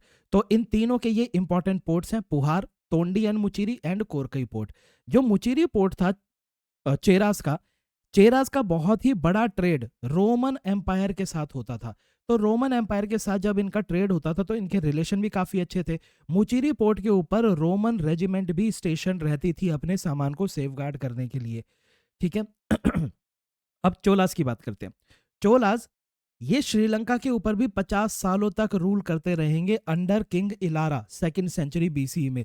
तो ये आपका एक फैक्ट पूछा जा सकता है कि इन तीनों में से किसने श्रीलंका के ऊपर रूल किया, तो वो है आपके चोलास। आगे भी जब ये चोलास इंपीरियल चोलास बन के वापस आएंगे, ठीक है, जैसे मैं आपको बार बार बता रहा हूं कि आपकी पहले मेगालिथिक एज है, फिर संगम एज है, फिर उसके बाद कालभ्रास डिस्टर्बेंस आती है, उसके बाद पल्लवास का रूल आता है। पल्लवास के रूल के बाद दोबारा से चोलास पावर में आते हैं साउथ इंडिया के अंदर, जब इनको इंपीरियल चोलास बोला जाएगा। तो ये जो इंपीरियल चोलास थे, उस टाइम पीरियड पर भी आप देखेंगे कि ये आपके मलाया पेनिनसुला, श्रीलंका, इवन मालदीव्स, इन सारे रीजन के ऊपर एक्सपीडिशंस लीड करेंगे, उन्हें डिफीट करके आ जाएंगे। तो जो चोलास थे इन्होंने श्रीलंका के ऊपर 50 सालों तक भी रूल किया था 2nd सेंचुरी बीसी में, और आगे जाके भी ये श्रीलंका को कैप्चर करेंगे। चोलास के प्रोमिनेंट किंग्स की अगर बात की जाए तो उसके अंदर आते हैं आपके करिकाला। ठीक है, करिकाला। करिकाला ने पुहार पोर्ट बनाया था। पुहार पोर्ट बना था आपके कावेरी नदी पे, और पुहार पोर्ट जहां पे बना था उसी के पास उन्होंने एक सिटी भी बनाई थी जिसको पुहार पोर्ट सिटी कह सकते हैं, क्योंकि पोर्ट पे बनाई जा रही है। ये कावेरी नदी पे इनका पोर्ट बना हुआ था, और कावेरी नदी पे ही इन्होंने एक डैम भी क्रिएट किया था। ये भी एक बहुत ही इंपॉर्टेंट फैक्ट है, क्योंकि एंशियंट टाइम के अंदर इतनी ज्यादा डेवलपमेंट उन्होंने की थी साउथ इंडिया के अंदर। जो चोलास थे इन्होंने पांड्यास और चेरास की कन्फेडरेसी को, पांड्यास और चेरास इन दोनों ने हाथ मिला के चोलास पे हमला किया था बैटल ऑफ वेनी के अंदर, जिसके अंदर चोलास ने इन इस सारी की सारी कन्फेडरेसी को, ये जो सारे के सारे पार्टनर साथ आ गए थे, इन सबको हरा दिया था। इसके साथ साथ वहाइप परंदाई, वहाइप परंदाई इसकी भी बैटल के अंदर वो जीते थे। ठीक है, दूसरे राजा जो इनके यहाँ पे आए थे वो थे आपके तोंडई इलंदी रैयन। ठीक है, थोड़ा सा नाम कंफ्यूजिंग है, आपको बस 2-3 बार रीड करके जाना है। इनके टाइम पीरियड पे आप देखेंगे कि मतलब इन राजा के बाद जो दूसरे राजा आएंगे उस टाइम पीरियड पर चोलास की जो पावर है वो धीरे धीरे डिक्लाइन करनी चालू हो जाएगी, और ये अपनी ज्यादातर टेरिटरी धीरे धीरे पल्लवास को लूज कर देंगे, और पल्लवास आगे जाके साउथ इंडिया के अंदर अपना रूल बनाना चालू करेंगे। ठीक है, नाम इसमें इतने इंपॉर्टेंट नहीं है, लेकिन करिकाला का नाम आप जरूर याद रखेंगे। और भी राजा थे, लेकिन हम सिर्फ 2 ही राजा के नाम यहाँ पे देख रहे हैं। ठीक है, चेरास की अगर बात की जाए, अगेन केरला के अंदर है, बो इनका एम्बलम है। तोंडी और मुचिरी पोर्ट से इनका ट्रेड होता था। मुचिरी पोर्ट पे रोमन रेजिमेंट भी स्टेशन थी। इनके अगर किंग की बात की जाए तो सबसे अर्लीस्ट नोन किंग चेरा किंगडम थे, चेरा किंगडम के थे आपके उदयन जेरल। उदयन जेरल, उदयन जेरल के बाद जो दूसरे प्रोमिनेंट किंग आएंगे वो हैं आपके नेदुन जेरल। उदयन जेरल, फिर उसके बाद नेदुन जेरल। नेदुन जेरल अदान, नेदुन जेरल अदान को यह कहा जाता है कि इन्होंने 7 राजाओं को हराया था, इसीलिए उन्होंने अपना टाइटल लिया अधिराज। इनका रोमन एम्पायर के साथ बहुत ज्यादा ट्रेड होता था, इसीलिए आपने देखा कि मुचीरी पोर्ट के ऊपर रोमन रेजिमेंट भी स्टेशन थी। तो ये कहा जाता है कि इन्होंने ढेर सारे रोमन ट्रेडर्स को भी एक टाइम पीरियड पर कैप्चर कर लिया था, और फिर उनसे रैंसम लेके उनको रिलीज किया था। तो ये बहुत इंटरेस्टिंग फैक्ट है। यवन का मतलब होता है फॉरनर। ठीक है, फिर उसके बाद आते हैं सबसे इंपॉर्टेंट चेरा रूलर सेंगुत्तुवन। सेंगुत्तुवन, सेंगुत्तुवन को रेड चेरा भी कहा जाता है। तो अभी हमने संगम लिटरेचर के अंदर सील पादिक्रम की बात की थी, मेरे को जल्दी से बता दीजिए सील पादिक्रम किसने लिखी थी।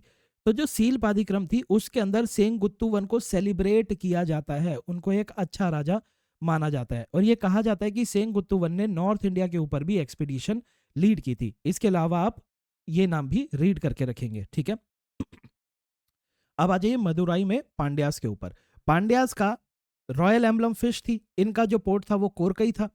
इनके साथ भी, पांड्यास के साथ भी, ये दोनों के दोनों चेराज और पांड्यास, इन दोनों का रोमन एम्पायर के साथ बहुत ही अच्छा ट्रेड था। तो पांड्यास का इतना अच्छा ट्रेड था कि रोम के एम्परर अगस्तस ने अपनी एम्बेसीज को यहां पे भेजा था पांड्यास के रूल में मदुराई के अंदर। ठीक है, मेगास्थनीज की इंडिका के अंदर भी पांड्यास के बारे में मेंशन किया गया है, और ये लिखा गया है कि पांड्यास के अंदर फीमेल्स का रूल था। ठीक है, फीमेल्स का रूल था। ये बहुत ही इंपॉर्टेंट चीज पांड्यास के बारे में लिखी है कि पॉसिबल मेट्रियार्कल रूल यहाँ पे देखने को मिलता है। और पांड्यास, इनका रूल फेमस था पर्ल्स के लिए, तो पूरी दुनिया के अंदर ये पर्ल्स को एक्सपोर्ट करते थे। संगम लिटरेचर के अंदर इनकी वेल्थ के बारे में भी काफी जिक्र की गई है। किंग्स की अगर हम बात करते हैं तो इसके अंदर आपको देखो यहाँ पे जेरल है, उदयन जेरल, नेदुन जेरल, यहाँ पे आपके जेलियन है, जेलियन। ठीक है, तो जो अर्ली रूलर्स की बात करें उनका नाम था नेदियों और पलशलाई।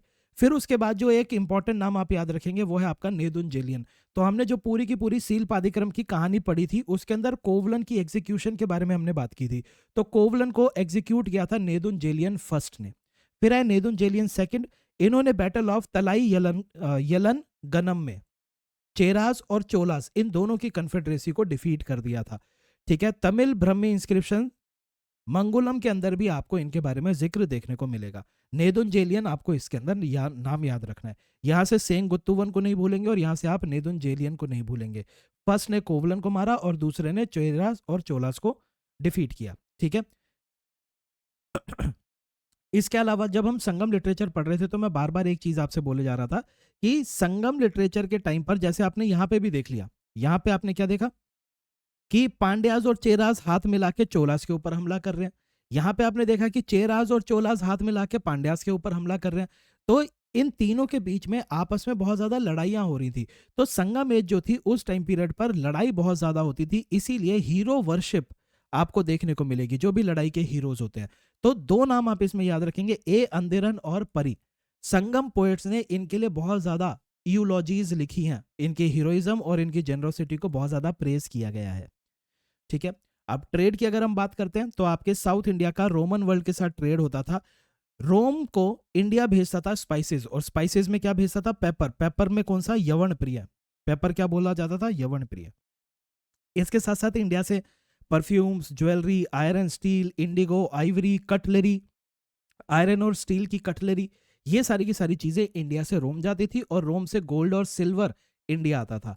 खास बात यह है कि अगर कभी स्टेटमेंट लिखी है कि रोम से इंडिया में स्लेव गर्ल्स भी आती थी तो it is a correct statement, आप इसको याद रखेंगे। ठीक है। तो वाइन, स्लेव गर्ल्स, ये सब भी आपके इंडिया के अंदर आते थे। और इन सब की पूरी इंफॉर्मेशन हमें दो बुक से मिलती है, प्लीनी की नेचुरल हिस्ट्री और Periplus of Erythraean Sea. Periplus of Erythraean Sea के ऑथर अननोन है। ठीक है, ऑथर अननोन है। पोर्ट्स, बहुत सारे पोर्ट्स मैं आपको ऑलरेडी बता चुका हूं, तो कुछ पोर्ट्स और देख लीजिए। सोपारा, मुजीरी, ब्रोच। ब्रोच हम पहले भी देख चुके थे, मुजीरी भी देख चुके हैं, सोपारा भी देख चुके हैं। और आपके ईस्ट कोस्ट पे ताम्रलिप्ति और अरिका मेदू। अर्बनाइजेशन की अगर बात करें, देखिए ट्रेड हो रहा है तो कुछ ना कुछ आपके अर्बन सेंटर्स बनेंगे ही बनेंगे। तो अगर हम चोलास के अर्बन सेंटर की बात करें तो चोलास का एक अर्बन सेंटर जहां से कॉटन का बहुत ट्रेड होता था वो थे आपके उरैयूर, दूसरा था कावेरीपट्टनम। चेरास की बात करें तो मुजीरी, जहां पे रोमन रेजिमेंट भी स्टेशन थी और इनकी कैपिटल वंजी। पांड्यास की बात करें तो इनकी कैपिटल मदुरई एंड कोरकई। कोरकई जो इनका पोर्ट था जहां से पल्स जाते थे, पल्स के लिए ये फेमस थे। ठीक है। तो ये इनके कुछ इंपॉर्टेंट टाउन्स और क्राफ्ट सेंटर बने हुए थे। अब वो टॉपिक कर रहे हैं जहां से क्वेश्चन आने के सबसे ज्यादा चांसेस रहते हैं, दैट इज सोसाइटी। ठीक है। संगम एज की जो सोसाइटी थी, इस सोसाइटी में अब धीरे धीरे नॉर्दर्न इंडिया का जो रिलीजन है, नॉर्दर्न इंडिया के जो सोशल फीचर्स हैं, उनकी अवेयरनेस आएगी, लेकिन वो साउथ इंडिया की सोसाइटी को डोमिनेट नहीं करेगी। साउथ इंडिया की सोसाइटी अभी भी क्लैन बेस्ड सोसाइटी आपको देखने को मिलेगी, जिसको कहा जाएगा कुटी बेस्ड सोसाइटी। कुटी इज क्लैन, कुटी इज क्लैन। ठीक है। तो इस तरह की क्लैन बेस्ड ग्रुप्स आपको देखने को मिलेंगे और वर्णा सिस्टम की अवेयरनेस है, लेकिन ज्यादा अप्लाई नहीं होगा। चीफ और चीफटन को, एक तो वेंदार, वेंदार आपके क्राउंड किंग को कहा जाता था। वेंदार कौन है? Crowned king. ठीक है। और क्लैन के जो चीफ होते थे, क्लैन के चीफ या चीफटन को या कौन कह दिया जाता था। किंग्स को भी कई बार को या कौन कहा जाता था। ठीक है। यही सेम आप टर्म देखेंगे जब चोलास का रूल आएगा, तो चोलास के रूल में भी राजा को भी बुलाया जाएगा, को अराशर बुलाया जाएगा, को एंड अराशर। ठीक है। तो ये कुछ नाम है जो कि आप याद रखेंगे। ब्राह्मण्स की अगर बात करें तो ब्राह्मण्स ने वैदिक सैक्रिफाइसेस और सेरेमनीज कंडक्ट करनी चालू कर दी थी, लेकिन ब्राह्मण्स को कोई स्पेशल प्रिविलेज साउथ इंडिया के अंदर अभी नहीं मिल रहा। अभी सिर्फ उन्होंने रिचुअल्स करनी चालू की हैं। वर्णा सिस्टम की भी नॉलेज थी, लेकिन उसको ज्यादा अप्लाई नहीं किया जाता था। जाति सिस्टम साउथ इंडिया की सोसाइटी का अभी तक फीचर नहीं बना है। फोरफोल्ड डिवीजन जरूर होती थी साउथ इंडिया में, लेकिन बहुत ही कम, वेरी रेयरली इस फोरफोल्ड डिवीजन को हम देखते थे। तो साउथ इंडिया की सोसाइटी क्लैन के ऊपर डिवाइडेड थी, ना कि वर्णा के ऊपर, अगर हम मेजरली देखें तो। ठीक है। जो ट्रेडर्स होते थे उनको वेश्यार कहा जाता था, जैसे वैश्यास होते हैं, वैश्या से ही वेश्यार बन गए। फार्मर्स को वलेलार कहा जाता था, किंग को अराशार कहा जाता था। ठीक है। जो फार्मर बहुत अमीर हो जाते थे वो वलेलार से वलेलाज बुलाए जाते थे। सेम ही है। ठीक है। बस यहाँ पे आर लगा हुआ है, यहाँ पे एस लगा हुआ है। तो अगर वलेलास के लिए फार्मर भी बोला जाए तो भी गलत नहीं है, क्योंकि अल्टीमेटली है तो वो फार्मर ही। ठीक है। तो ये कुछ टर्म्स हैं जहां से ऑलरेडी क्वेश्चंस आ चुके हैं और आने के चांसेस रहते हैं। अब एक बहुत ही इंटरेस्टिंग फीचर था आपके संगम एज के दौरान कि संगम एज की सोसाइटी के अंदर लोगों का मैजिकल फोर्सेस के अंदर बहुत बिलीफ था। तो वो ये मानते थे कि कुछ मैजिकल फोर्सेस कुछ कुछ ऑब्जेक्ट्स को कुछ कुछ ऑब्जेक्ट्स के अंदर मैजिकल फोर्सेस घुस जाती हैं। तो जब ऑब्जेक्ट्स के अंदर मैजिकल फोर्सेस घुस जाती हैं तो उसको ड्राइव आउट करने के लिए हमें कुछ रिचुअल्स कैरी करनी पड़ेंगी। तो ये जो मैजिकल फोर्सेस वाले ऑब्जेक्ट होते थे, इनको स्पेशल नाम दिया जाता था अनानकू। अनानकू, ठीक है। तो अगर आपसे पूछा जाए कि संगम एज के टाइम पर सुपरस्टिशन में बिलीफ था या नहीं था, बिल्कुल था। सुपरस्टिशन के अंदर भी बिलीफ था। अनानकू की बहुत बात की गई है। अनानकू क्या है? ऑब्जेक्ट्स के अंदर जो मैजिकल फोर्सेज है उनको अनानकू बोला गया। और इन मैजिकल फोर्सेस को ड्राइव आउट करने के लिए रिचुअल्स परफॉर्म की जाती थी। तो रिचुअल्स कौन परफॉर्म करेगा? रिचुअल्स परफॉर्म करेंगे तूतियां, तूतियां, परियां, तूतियां, परियां, पाणास, वेलंस। ये तूतिया, परियां, पाणा, वेलन, ये जो है ये रिचुअल्स को परफॉर्म करते थे, जिसके अंदर सिंगिंग और डांसिंग भी हुआ करती थी, ठीक है। तो सुपरस्टिशन के अंदर बिलीफ था, लेकिन वर्णा सिस्टम इतना ज्यादा प्रोमिनेंट नहीं था। विमेन की अगर हम बात करें तो सोसाइटी में सती प्रेजेंट था, लेकिन सती ऑप्शनल हुआ करता था, यानी कि फीमेल्स को फोर्स नहीं किया जाता था। फीमेल्स लिटरेचर और इकोनॉमिक एक्टिविटी में भी कंट्रीब्यूट करती थी। फॉर एग्जांपल संगम एज के अंदर जो पोएम्स लिखी गई उसके अंदर आपकी फीमेल्स ने भी कंट्रीब्यूशन किया था। और विडोज को बहुत ज्यादा सोसाइटल रिस्ट्रिक्शन देखने को मिलता था। रिलीजन में बहुत सारे भगवान हैं, लेकिन आप मुरुगन का नाम याद रखेंगे, वॉर गॉड। इसके साथ साथ नॉर्थ इंडिया के अंदर वैदिक रिलीजन के जो गॉड्स हैं, they are also now becoming popular in south India. उनको इंट्रोड्यूस कर दिया गया है, इंद्र, विष्णु और शिवा। बुद्धिज्म, जैनिज्म अभी प्रेजेंट है, और अनानकू के अंदर तो मैं आपको ऑलरेडी बता ही चुका हूं, ठीक है। संगम एज में मिलिट्री का बहुत ही इंपॉर्टेंट रोल रहता था। तो अगर कोई इंसान लड़ाई के दौरान मर जाता था तो उसको उसकी मेमोरी के अंदर एक मेमोरियल स्टोन लगाया जाता था, और इन मेमोरियल स्टोन्स को कहा जाता था नादुकल एंड विरुकल। ये सवाल आपसे पूछा जा सकता है, ठीक है।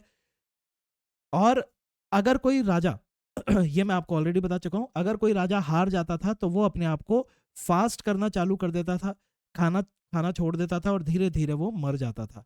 और इस प्रैक्टिस को कहा जाता था वत्ता किरुतल। वत्ता किरुतल नॉर्थ की तरफ फेस करके की जाती थी। ये ऑलरेडी यूपीएससी पूछ चुका है। नाडुकल और विरुकल, इसके ऊपर क्वेश्चन आ सकता है, ठीक है। कुछ और टर्म्स है जो कि संगम एज के टाइम पर बहुत इंपॉर्टेंट होती थी, जैसे कि पांड्यास का पल बहुत फेमस थे। तो पर्ल फिशरीज के जो सुपरिटेंडेंट थे उनको काला टिका कहा जाता था। काला टिका। पर्ल वैसे सफेद होता है, लेकिन सुपरिटेंडेंट को काला बोला गया, याद रखने के लिए बता रहा हूं। सॉल्ट मेकर्स को लोणाकार्स बोला गया। लोण, गांव के अंदर लोण का मतलब होता है सॉल्ट, नमक, ठीक है। तो सॉल्ट मेकर्स को लोणाकार बोला गया। और जो कोस्टल टाउन्स जहां से फॉरेन ट्रेड होता था, एम्पोरियम, ठीक है, जो लर्नेड पर्सन्स की असेंबली होती थी उसको कटिकाय बोला जाता था। कटिकाय, ठीक है। जो लर्नेड पर्सन होते हैं वो हर किसी की बात को काट सकते हैं और पूछते हैं कि क्या कह रहा है, कटिकाय, ऐसे याद कर लो। कॉपर कॉइन्स को करशपना कहा जाता था, और सेलर्स की जो गिल्ड बनती थी उसके हेड को बोला जाता था नियमक जेठा। नियमक जेठा, नियम बनाने वाला सीनियर, ठीक है। तो सेलर्स की गिल्ड को नियमक जेठा कहा जाता था। इसके साथ आपके संगम एज पूरी तरह से कवर हो गया। संगम एज का अब हार्डली ही कोई फैक्ट हमने यहाँ पे छोड़ा होगा जो कि इंपॉर्टेंट होगा। बाकी मेजर चीजें हमने यहाँ पे कवर कर ली हैं संगम एज की, ठीक है। अब चलते हैं हम अपने अगले टाइम पीरियड के ऊपर। तो देखिए हमने क्या देखा, हमने स्टोन एज देखी। स्टोन एज के बाद आपकी इंडस वैली सिविलाइजेशन आती है। इंडस वैली सिविलाइजेशन के बाद आपकी चालकोलिथिक एज आएगी। चालकोलिथिक एज के बाद वैदिक एज। वैदिक एज में अर्ली वैदिक एज और लेटर वैदिक एज, ये सब हम कवर कर चुके हैं। लेटर वैदिक एज के अंदर जो चेंजेस आ रहे हैं उसकी वजह से 6 सेंचुरी बीसी के अंदर आपके 16 महाजनपद बनेंगे। 16 महाजनपद बनेंगे, और इसके साथ साथ आपके रिलीजन के अंदर बुद्धिज्म और जैनिज्म आएगा। ये जो 16 महाजनपद बने हैं, ईस्ट साइड पे जो महाजनपद है वहां पे मगध बहुत ही ज्यादा प्रोमिनेंट होता जा रहा है, और वो अपनी टेरिटरीज को एक्सपेंड करेगा under the rule of Haryankas, Shishunaga, Nandas, ठीक है। और जो नॉर्थ वेस्ट इंडिया की तरफ महाजनपद है वहां पे कोई भी एक पावर ऐसी नहीं निकल के आ पाएगी जो कि इन सबको कंसोलिडेट करे। इसीलिए नॉर्थ वेस्ट इंडिया में आप पर्शियंस का अटैक देखेंगे। पर्शियंस के अटैक में कौन आएगा? साइरस, दारियस, जक्सिस, और फिर उसके बाद ग्रीक्स का अटैक देखेंगे, और ग्रीक्स में कौन आएगा? एलेक्जेंडर। एलेक्जेंडर, ठीक है। फिर उसके बाद एलेक्जेंडर जब नॉर्थ वेस्ट से वापस जाएगा, एलेक्जेंडर की डेथ हो जाएगी, और इंडिया की नॉर्थ वेस्ट की जो टेरिटरी है वो सेलुकस निकेटर के कंट्रोल में आ जाएगी। और यहाँ पे मगध में क्या हो रहा है? मगध में नंदास के बाद सबसे प्रोमिनेंट रूलर जो आएंगे वो होंगे आपके मौर्यास। मौर्यास। मौर्यास को हम पूरा कवर कर चुके हैं कि किस तरह से मौर्यास ने नॉर्थ वेस्ट इंडिया से लेके पूरे मगध के रीजन को पहले कैप्चर किया और फिर उसके बाद मगध एम्पायर कश्मीर से आपके कर्नाटका के एज तक पहुंच चुका था। यहाँ पे आपके गुजरात से लेके लगभग वेस्ट बंगाल के या फिर आसाम के आसपास तक पहुंच चुका था। यानी कि मौर्यन एम्पायर में सिर्फ कर्नाटका के नीचे वाला रीजन मौर्यन एम्पायर के अंदर नहीं था और नॉर्थ ईस्ट का कुछ हिस्सा मौर्यन एम्पायर के अंदर नहीं था। बाकी पूरा का पूरा रीजन जो है वो मौर्यन एम्पायर के अंदर था। ये पाकिस्तान अफगानिस्तान तक भी अपनी टेरिटरी को फैला चुके थे। तो इस एक तरह से पॉलिटिकल यूनिटी मौर्यन एम्पायर ने हमें प्रोवाइड कर दी। जब मौर्यन एम्पायर का डिक्लाइन हुआ तो इतना बड़ा एरिया मौर्यास के अंडर था, इतना बड़ा एरिया मौर्यास के अंदर था कि अब जब मौर्यास का डिक्लाइन होगा तो ढेर सारे छोटे छोटे रूलर्स आएंगे। कोई भी एक रूलर इतने बड़े एरिया के ऊपर खुद से कंट्रोल नहीं कर पाएगा। तो मगध के अंदर हमने देखा कि आपकी शुंगा डायनेस्टी आई, शुंगा, और फिर आपके कनवाज आए, शुंगास और आपके कनवाज आए। नॉर्थ वेस्ट की अगर बात करें तो नॉर्थ वेस्ट में क्या हो रहा है, नॉर्थ वेस्ट में आपके Indo Greeks, Shakas, Parthians, Kushanas आएंगे और शाकास के ही कुछ क्षत्रपास जिनकी दो ब्रांचेस हम याद रखेंगे, शाका शहरतास, शाका शहरतास एंड कर्दमकाज आएंगे। ऑलरेडी ये सब कुछ हम कवर कर चुके हैं, शहरतास और कर्दमकाज। डेक्कन की अगर बात करें तो मौर्यन रूल के लगभग 100 साल के बाद डेक्कन के अंदर आपका रूल स्टैब्लिश हो जाएगा सतवाहनास का, रूल स्टैब्लिश हो गया सतवाहना का। और यहां पे मौर्यास के बाद साउथ इंडिया के अंदर आपकी चल रही है संगम एज, संगम एज। तो ये सारी की सारी चीजें हम कवर कर चुके हैं, ठीक है। शुंगास, कनवास, सतवाहनास, संगम एज अभी अभी हमने फिनिश किया और ये सारी की सारी चीजें हमने कवर कर ली। अब इस टाइम पीरियड पर अगर आप देखोगे तो इंडिया को पॉलिटिकल यूनिटी अभी नहीं मिली हुई। कनवास के बाद मगध रीजन के अंदर आएंगे आपके गुप्तास, गुप्तास जो कि फ्यूडेटरी होंगे कुशानास के, कुशाना के ही ये फ्यूडेटरी थे। धीरे धीरे इन्होंने पावर रेस की और धीरे धीरे ये अपनी टेरिटरी को एक्सपेंड करते हुए north west India, north west India से लेके मगध तक अपने एम्पायर को एक्सपेंड कर लेंगे, ठीक है। तो यहां पे आपके गुप्ताज आ गए। सतवाहना जो कि डेक्कन के अंदर पॉलिटिकल यूनिटी प्रोवाइड कर रहे थे पोस्ट मॉडर्न एज में, सतवाहनास को रिप्लेस कर देंगे वकटकास, सतवाहनास को वकटका से रिप्लेस कर देंगे। और अगर हम साउथ इंडिया की बात करें तो लगभग संगम एज के 250 साल तक कालभ्रास डिस्टरबेंस देखने को मिलती है, कालभ्रास डिस्टरबेंस आपको देखने को मिलती है।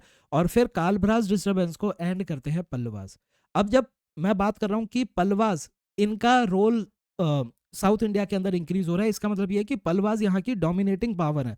इसका मतलब ये नहीं है कि चोलास, चेरास, पांड्यास वो बिल्कुल ही एग्जिस्ट नहीं करते, वो एग्जिस्ट करते हैं पर बहुत छोटे छोटे एरिया में। तो पल्लवास का रूल आपको साउथ इंडिया के अंदर देखने को मिलेगा। तो अब जो नेक्स्ट फेज हम कवर करते हैं उसके अंदर मेजरली हम गुप्ताज और वकटकास को कवर करते हैं, क्योंकि पल्लवा जब अपना रूल स्टैब्लिश करेंगे तो बहुत लंबे समय तक इनका रूल चलेगा। और पल्लवास जो नेक्स्ट फेज अभी हम करेंगे जब आप देखेंगे तो आप समझ जाएंगे कि पल्लवास को अभी हम गुप्ताज और वकटकास के साथ कवर क्यों नहीं कर रहे, ठीक है। तो पहले गुप्ताज और वकटकास को कवर करते हैं, ठीक है। अच्छा, एक चीज और आगे बढ़ने से पहले इसी मैप के अंदर ये भी आप देख लीजिए कि जब हम पोस्ट मौर्यन एज की बात करते हैं, पोस्ट मौर्यन एज का मतलब है आपके मौर्यास के बाद लेकिन गुप्ता से पहले, ठीक है।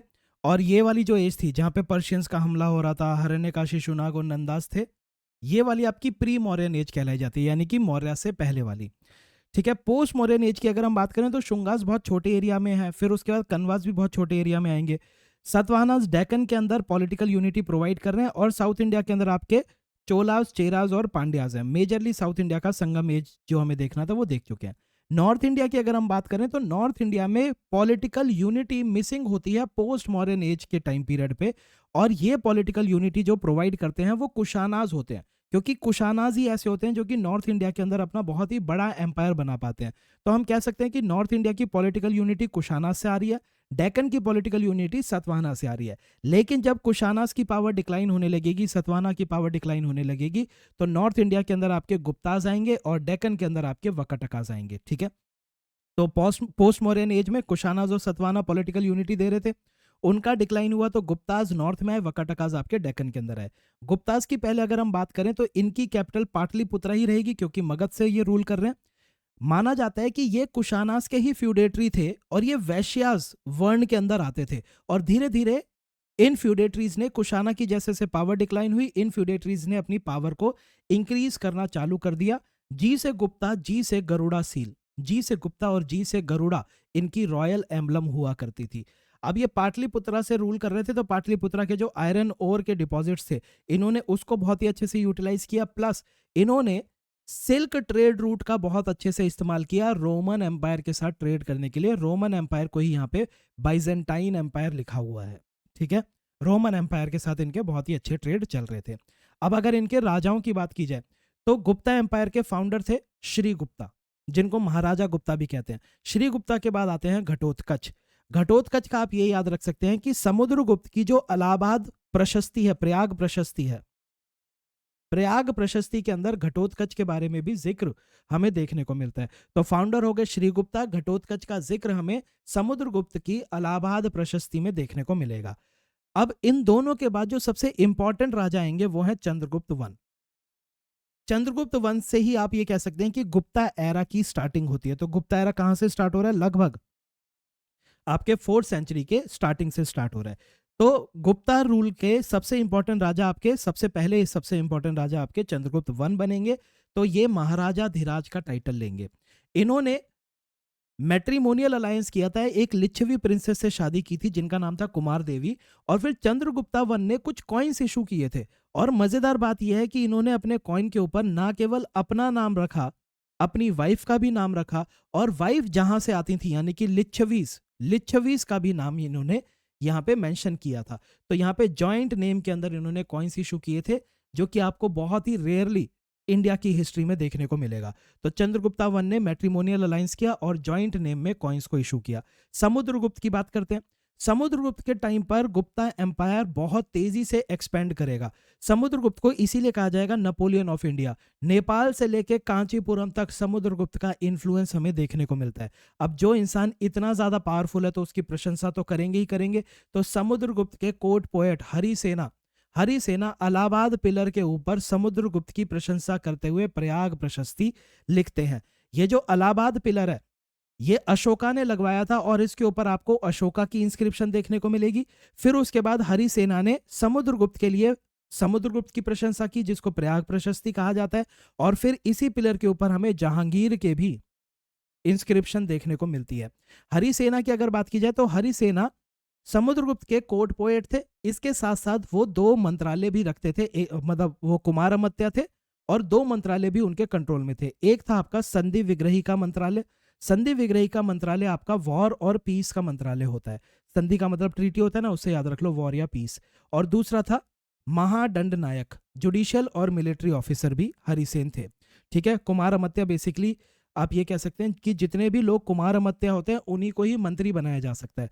तो हरिसेना कुमार अमात्य थे जिनको 2 डिपार्टमेंट दिए हुए थे, वॉर एंड पीस का एंड जुडिशियल या फिर मिलिट्री ऑफिसर का, ठीक है।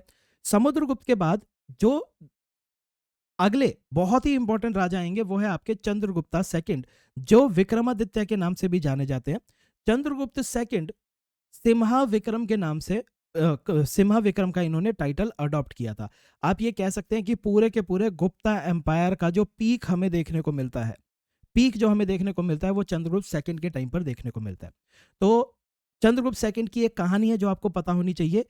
जो अब मैं आपको कहानी बताने वाला हूं ये पूरी की पूरी कहानी एक बुक में लिखी हुई है जिसका नाम है देवी चंद्र गुप्तम, देवी चंद्र गुप्तम, ठीक है, देवी चंद्र गुप्तम। और ये कहानी लिखी थी विशाख दत्त ने। ये विशाख दत्त कौन है? ये विशाख दत्त वही है जिन्होंने मुद्र राक्षस भी लिखी है, मुद्र राक्षस, ठीक है। तो मुद्र राक्षस भी विशाख दत्त ने लिखी और देवी चंद्र गुप्तम भी विशाख दत्त ने लिखी है। तो इस कहानी की अगर बात करें तो समुद्रगुप्त के 2 बच्चे थे, एक का नाम है चंद्रगुप्त सेकंड और दूसरे का नाम है रामगुप्ता। रामगुप्ता बड़े भाई हो गए चंद्रगुप्त सेकंड के, ठीक है। तो रामगुप्ता का जब रूल स्टार्ट हुआ after the death of Samudragupta, तो रामगुप्ता के ऊपर शाकाज ने हमला किया था और रामगुप्ता ने शाकाज को सरेंडर कर दिया। ना केवल सरेंडर किया बल्कि अपनी वाइफ ध्रुव देवी भी शाका रूलर को दे दी। मतलब इससे ज्यादा बेइज्जती क्या हो सकती है कि आपकी वाइफ को वो उठा के ले गया and you are okay with it. तो राम गुप्ता ने अपनी वाइफ ध्रुव देवी भी शाका रूलर को सरेंडर कर दी थी। ये बात चंद्रगुप्त सेकंड को बिल्कुल पसंद नहीं आई। चंद्रगुप्त सेकंड ने इस शाका रूलर को पहले तो डिफीट किया और फिर इस शाका रूलर को मारा, और मारने के बाद ध्रुव देवी को वो छुड़ा के ले आए थे। जब वो ध्रुव देवी को छुड़ा के ले आए तो फिर चंद्रगुप्त सेकंड ने अपने बड़े भाई को गद्दी से हटा दिया। उन्होंने कहा कि आप गद्दी पे बैठने लायक नहीं हो, उन्हें गद्दी से हटा दिया और उनकी वाइफ से शादी कर ली। तो चंद्रगुप्त सेकंड ने ध्रुव देवी को रेस्क्यू किया और फिर उसके बाद उनसे शादी भी कर ली। कहानी कुछ इस तरह से जाती है कि चंद्रगुप्त सेकंड ने एक क्वीन का भेष धारण किया, फिर उस क्वीन का भेष धारण करके वो इस शाका रूलर के कैंप में घुसे और फिर उसके बाद इस शाका रूलर को मार दिया। ठीक है, ये सब देवी चंद्रगुप्तम में लिखा हुआ है, विशाख दत्त ने लिखी है, जिन्होंने मुद्र राक्षस भी लिखी है। ठीक है, तो चंद्रगुप्त सेकंड की एक तो ये शादी आप याद रखो ध्रुव देवी के साथ। ठीक है, इसके पीछे की कहानी। दूसरा क्या था, जिस टाइम पर गुप्ता रूल चल रहा था उस टाइम पर डेक्कन के अंदर आपके वकाटकास का रूल था। वकाटकास का रूल था। ठीक है, ये आपको याद रखना है। चंद्रगुप्त सेकंड ने एक वकाटका रूलर के साथ अपनी बेटी की शादी करा दी थी। चंद्रगुप्त की बेटी का नाम था प्रभावती और वकाटका रूलर का नाम था रुद्रसेन सेकंड। तो रुद्रसेन सेकंड और चंद्रगुप्त की बेटी की शादी हो गई, उसके बाद रुद्रसेन सेकंड की डेथ हो गई और रुद्रसेन और प्रभावती का जो बेटा था वो बहुत छोटा था, माइनर था। तो रुद्रसेन सेकंड की डेथ के बाद प्रभावती ने अपने माइनर सन के नाम पर वकाटका किंगडम को रूल करना चालू कर दिया और इसमें प्रभावती की मदद करते थे चंद्रगुप्त सेकंड। तो बेसिकली आप ये कह सकते हैं कि गुप्ता एम्पायर का पूरा इन्फ्लुएंस आपको वकाटकास के ऊपर देखने को मिलेगा। तो जो प्रभावती थी वो अपने बेटे के रीजेंट की तरह एक्ट करती रही और गुप्ता इन्फ्लुएंस वकाटका रीजन में भी आ गया, और वकाटका रीजन में इन्फ्लुएंस आने के बाद चंद्रगुप्त सेकंड ने, देखो वकाटका आपके इस वाले रीजन में है और चंद्रगुप्त मौर्य का, सॉरी मौर्य नहीं, चंद्रगुप्त का जो रूल है वो इस वाले रीजन के अंदर है। तो जब चंद्रगुप्त का इन्फ्लुएंस इस रीजन में आने लगा तो उन्होंने वकाटका की टेरिटरी को यूज करके मलवा और गुजरात, यहाँ पे भी एक्सपेडिशंस, यहाँ पे भी कैंपेन लीड किए थे। तो चंद्रगुप्त सेकंड को गुजरात और मलवा में हेल्प मिल गई जब वकाटका के अंदर उनका इन्फ्लुएंस इंक्रीज हो गया after the death of Rudrasena second. ठीक है, इसके साथ साथ चंद्रगुप्त सेकंड ने नागा फैमिली की कुबेर गंगा के साथ भी शादी की थी। तो ये कुछ मैट्रिमोनियल अलायंसेस हैं चंद्रगुप्त सेकंड के जो कि आप याद रखेंगे। एक तो ध्रुव देवी के साथ, दूसरा प्रभावती के साथ और तीसरा कुबेर गंगा के साथ। ठीक है, चंद्रगुप्त सेकंड के टाइम पर आपके नॉर्थ वेस्ट इंडिया का हिस्सा यानी कि पंजाब वाले हिस्से से लेके बंगाल तक पूरा का पूरा एरिया चंद्रगुप्त सेकंड के कंट्रोल में आ गया था। इनके ही टाइम पीरियड पर आपको मेहरौली आयरन पिलर देखने को मिलेगा जिसके अंदर चंद्रगुप्त सेकंड की सारी एक्सप्लॉइट्स लिखी हुई हैं कि उन्होंने किस तरह से अपनी टेरिटरी को एक्सपेंड किया। फाहीन ने भी चंद्रगुप्त सेकंड के टाइम पर इनके किंगडम को विजिट किया था। अब जो इंसान इतना ज्यादा पावरफुल है वो कुछ ना कुछ कॉइन्स भी इशू करेगा। तो चंद्रगुप्त के टाइम पर गोल्ड कॉइन्स इशू किए गए जिसको दिनार बोला गया, और कॉपर कॉइन्स इशू किए गए। हर कॉपर कॉइन के ऊपर आपको चंद्रगुप्त सेकंड का नाम चंद्रा के नाम से देखने को मिलेगा। ठीक है, वो अपने आप को चंद्रा बुलाते थे अपने कॉपर कॉइन्स के ऊपर। ठीक है, चंद्रगुप्त सेकंड कॉपर कॉइन्स पे चंद्रा बुलाते थे, बाकी दिनार्स भी इन्होंने इशू किए थे। ठीक है, जो चंद्रगुप्त सेकंड थे उनके दरबार के अंदर आपको नवरत्न देखने को मिलेंगे, और यहां से ये एक जो लिस्ट मैं आपको दे रहा हूं यहां से आपको क्वेश्चन देखने को मिलेगा ही मिलेगा, बहुत ही इंपॉर्टेंट चीज होती है। पहले नवरत्न थे आपके कालिदास। कालिदास संस्कृत के अंदर प्ले भी लिखते थे, पोएट भी थे। तो इन्होंने अभिज्ञान शकुंतलम या फिर अभिज्ञान शकुंतलम लिखी, मालविका अग्निमित्रम लिखी एंड विक्रमो और विषयम लिखी। अभिज्ञान शकुंतलम, मालविका अग्निमित्रम एंड विक्रमो और विषयम। अमर सिम्हा, इन्होंने संस्कृत की एक डिक्शनरी बनाई थी जिसके अंदर 10,000 के आसपास वर्ड्स देखने को मिलते थे, और उस डिक्शनरी का नाम था अमरकोश, अमर सिम्हा की अमरकोश। वारामिहिर एक मैथमेटिशियन और एस्ट्रोलॉजर थे जिन्होंने पंच सिद्धांतिका लिखी, बृहत संहिता लिखी और बृहत जाटक लिखा। अब कई बार क्या होता है, हम जाटक देख लेते हैं तो हमें लगता है कि ये जो बृहत जाटक है ये बुद्धिज्म से जुड़ी हुई किताब होगी। ये बुद्धिज्म से जुड़ी हुई किताब नहीं है, ये जाटक स्टोरीज नहीं है। बृहत जाटक वारामिहिर ने लिखी थी और इसके अंदर आपको वैदिक एस्ट्रोलॉजी देखने को मिलेगी। बृहत संहिता के अंदर भी आपको एस्ट्रोलॉजी, ज्योग्राफी, पल्स, जेम्स, शादी कैसे होनी चाहिए, फैमिली कैसे चलनी चाहिए, इन सब के बारे में आपको देखने को मिलता है बृहत संहिता के अंदर। तो बृहत संहिता, बृहत जाटक एंड पंच सिद्धांतिका वारामिहिर ने लिखी थी जो कि मैथमेटिशियन और एस्ट्रोलॉजर थे। जो पंच सिद्धांतिका थी, इसको पंच सिद्धांतिका इसलिए कहते थे क्योंकि इसके अंदर आपकी 5 किताबें आती थी। सूर्य सिद्धांत, रोमक सिद्धांत, पॉलिशा सिद्धांत, वशिष्ठ सिद्धांत एंड पैतमह सिद्धांत। ठीक है, इन सब के नाम भले याद ना रहे लेकिन रीड करना है ताकि जब आप ऑप्शन देखें तो आपको याद आ जाए। फिर आते हैं आपके धन्वंतरी, जिनको फादर ऑफ आयुर्वेदा कहा जाता है। ठीक है, घटकार पारा जो कि स्कल्पचर और आर्किटेक्चर बनाते थे। शंकु जिन्होंने शिल्प शास्त्र लिखी, ये आर्किटेक्चर के ऊपर एक one of the earliest treatise है। शंकु ने लिखी शिल्प शास्त्र और इनके ऊपर घटकार पारा। फिर आते हैं आपके कहापनख, कहापनख ने ज्योतिष शास्त्र लिखी थी जो कि एस्ट्रोलॉजी के ऊपर थी। वारारुचि ने प्राकृत प्रकाश लिखा, बहुत ही इंपॉर्टेंट वारारुचि, ये प्राकृत लैंग्वेज की पहली ग्रामर बुक थी। और फिर वेतल भट्टा, वेतल भट्टा इन्होंने मंत्र शास्त्र लिखी और ये मैजिशियन थे। ठीक है, वेतल भट्टा। तो ये 9 जेम्स हैं, इनको जितनी बार हो सके उतनी बार आप रीड करेंगे, यहां से आपसे क्वेश्चन पूछे जा सकते हैं। ठीक है, फिर उसके बाद आए कुमार गुप्ता फर्स्ट। कुमार गुप्ता फर्स्ट ने टाइटल लिया शक्रादित्य और महेंद्रादित्य। सबसे इंपॉर्टेंट चीज कुमार गुप्ता का, सब कुछ भूल जाना, बस ये मत भूलना, कुमार गुप्ता ने नालंदा यूनिवर्सिटी की फाउंडेशन रखी थी, नालंदा यूनिवर्सिटी की फाउंडेशन। ठीक है, ये लॉर्ड कार्तिकेय को वर्शिप करते थे, अश्वमेध सेक्रीफाइस इन्होंने किया। कुमार गुप्ता के टाइम पर जैसे मैंने आपको बताया था कि गुप्तास का जो पूरा का पूरा रूल था, ये रोमन एम्पायर की वजह से बहुत ज्यादा फ्लरिश कर रहा था। रोमन एम्पायर को सिल्क बनानी नहीं आती थी, तो वो रोमन एम्पायर इंडिया से एक तो पेपर लेके जाते थे बहुत ज्यादा, यवन प्रिय लेके जाते थे, दूसरा सिल्क लेके जाते थे। लेकिन धीरे धीरे आफ्टर कुमार गुप्ता के टाइम पर नॉर्थ वेस्ट से इंडिया के ऊपर हुनाज का इन्वेजन होना चालू हो गया। ठीक है, तोरामन, मिहिर कुल, इन्होंने इंडिया के ऊपर हमला करना चालू कर दिया। तो हुनाज के इन्वेजन की वजह से गुप्तास का जो ये ट्रेड था ये डिसरप्ट हो गया, ट्रेड के अंदर डिसरप्शन आ गई। प्लस धीरे धीरे रोमन्स ने सिल्क वॉर्म को रियर करना सीख लिया, उन्हें यह पता चल गया कि सिल्क कैसे बनानी है, तो उन्होंने भी गुप्ता एम्पायर के साथ ट्रेड जो है वो थोड़ा सा कम कर दिया। सिर्फ पेपर के अंदर फिर इंडिया के साथ उनका ट्रेड होता था, सिल्क के साथ नहीं होता था। ठीक है, तो ये जो हुनास का इन्वेजन है ये कुमार गुप्ता के टाइम पर स्टार्ट हुआ और कुमार गुप्ता ने अपने बेटे स्कंद गुप्ता से कहा कि जाके हुना के इन्वेजन को चेक कर, और स्कंद गुप्ता ने, जो कि कुमार गुप्ता के ही टाइम पीरियड पर हमला हो रहा था, उस हमले को बड़े आसानी से रिपल्स कर दिया था। तो हुनास का जो पहला अटैक था वो कुमार गुप्ता के टाइम पर हुआ, लेकिन उसको रोका किसने? स्कंद गुप्ता ने रोका था। ठीक है, कुमार गुप्ता में एक तो नालंदा यूनिवर्सिटी याद रखेंगे, दूसरा हुनास का पहला अटैक। ठीक है, कुमार गुप्ता के बारे में हमें इंफॉर्मेशन इन सभी इंस्क्रिप्शन से मिलती है। आपको मोटा मोटा याद रखना है Damodar copper plate. Damodar copper plate के अंदर ये इंफॉर्मेशन मिली है कि जो गिल्ड्स थे वो बैंक्स की तरह सर्व कर रहे थे। एक मंदसौर प्लेट भी आप इनकी याद रखेंगे। फिर उसके बाद आ गया आपके स्कंद गुप्ता, जिनका टाइटल था विक्रमादित्य।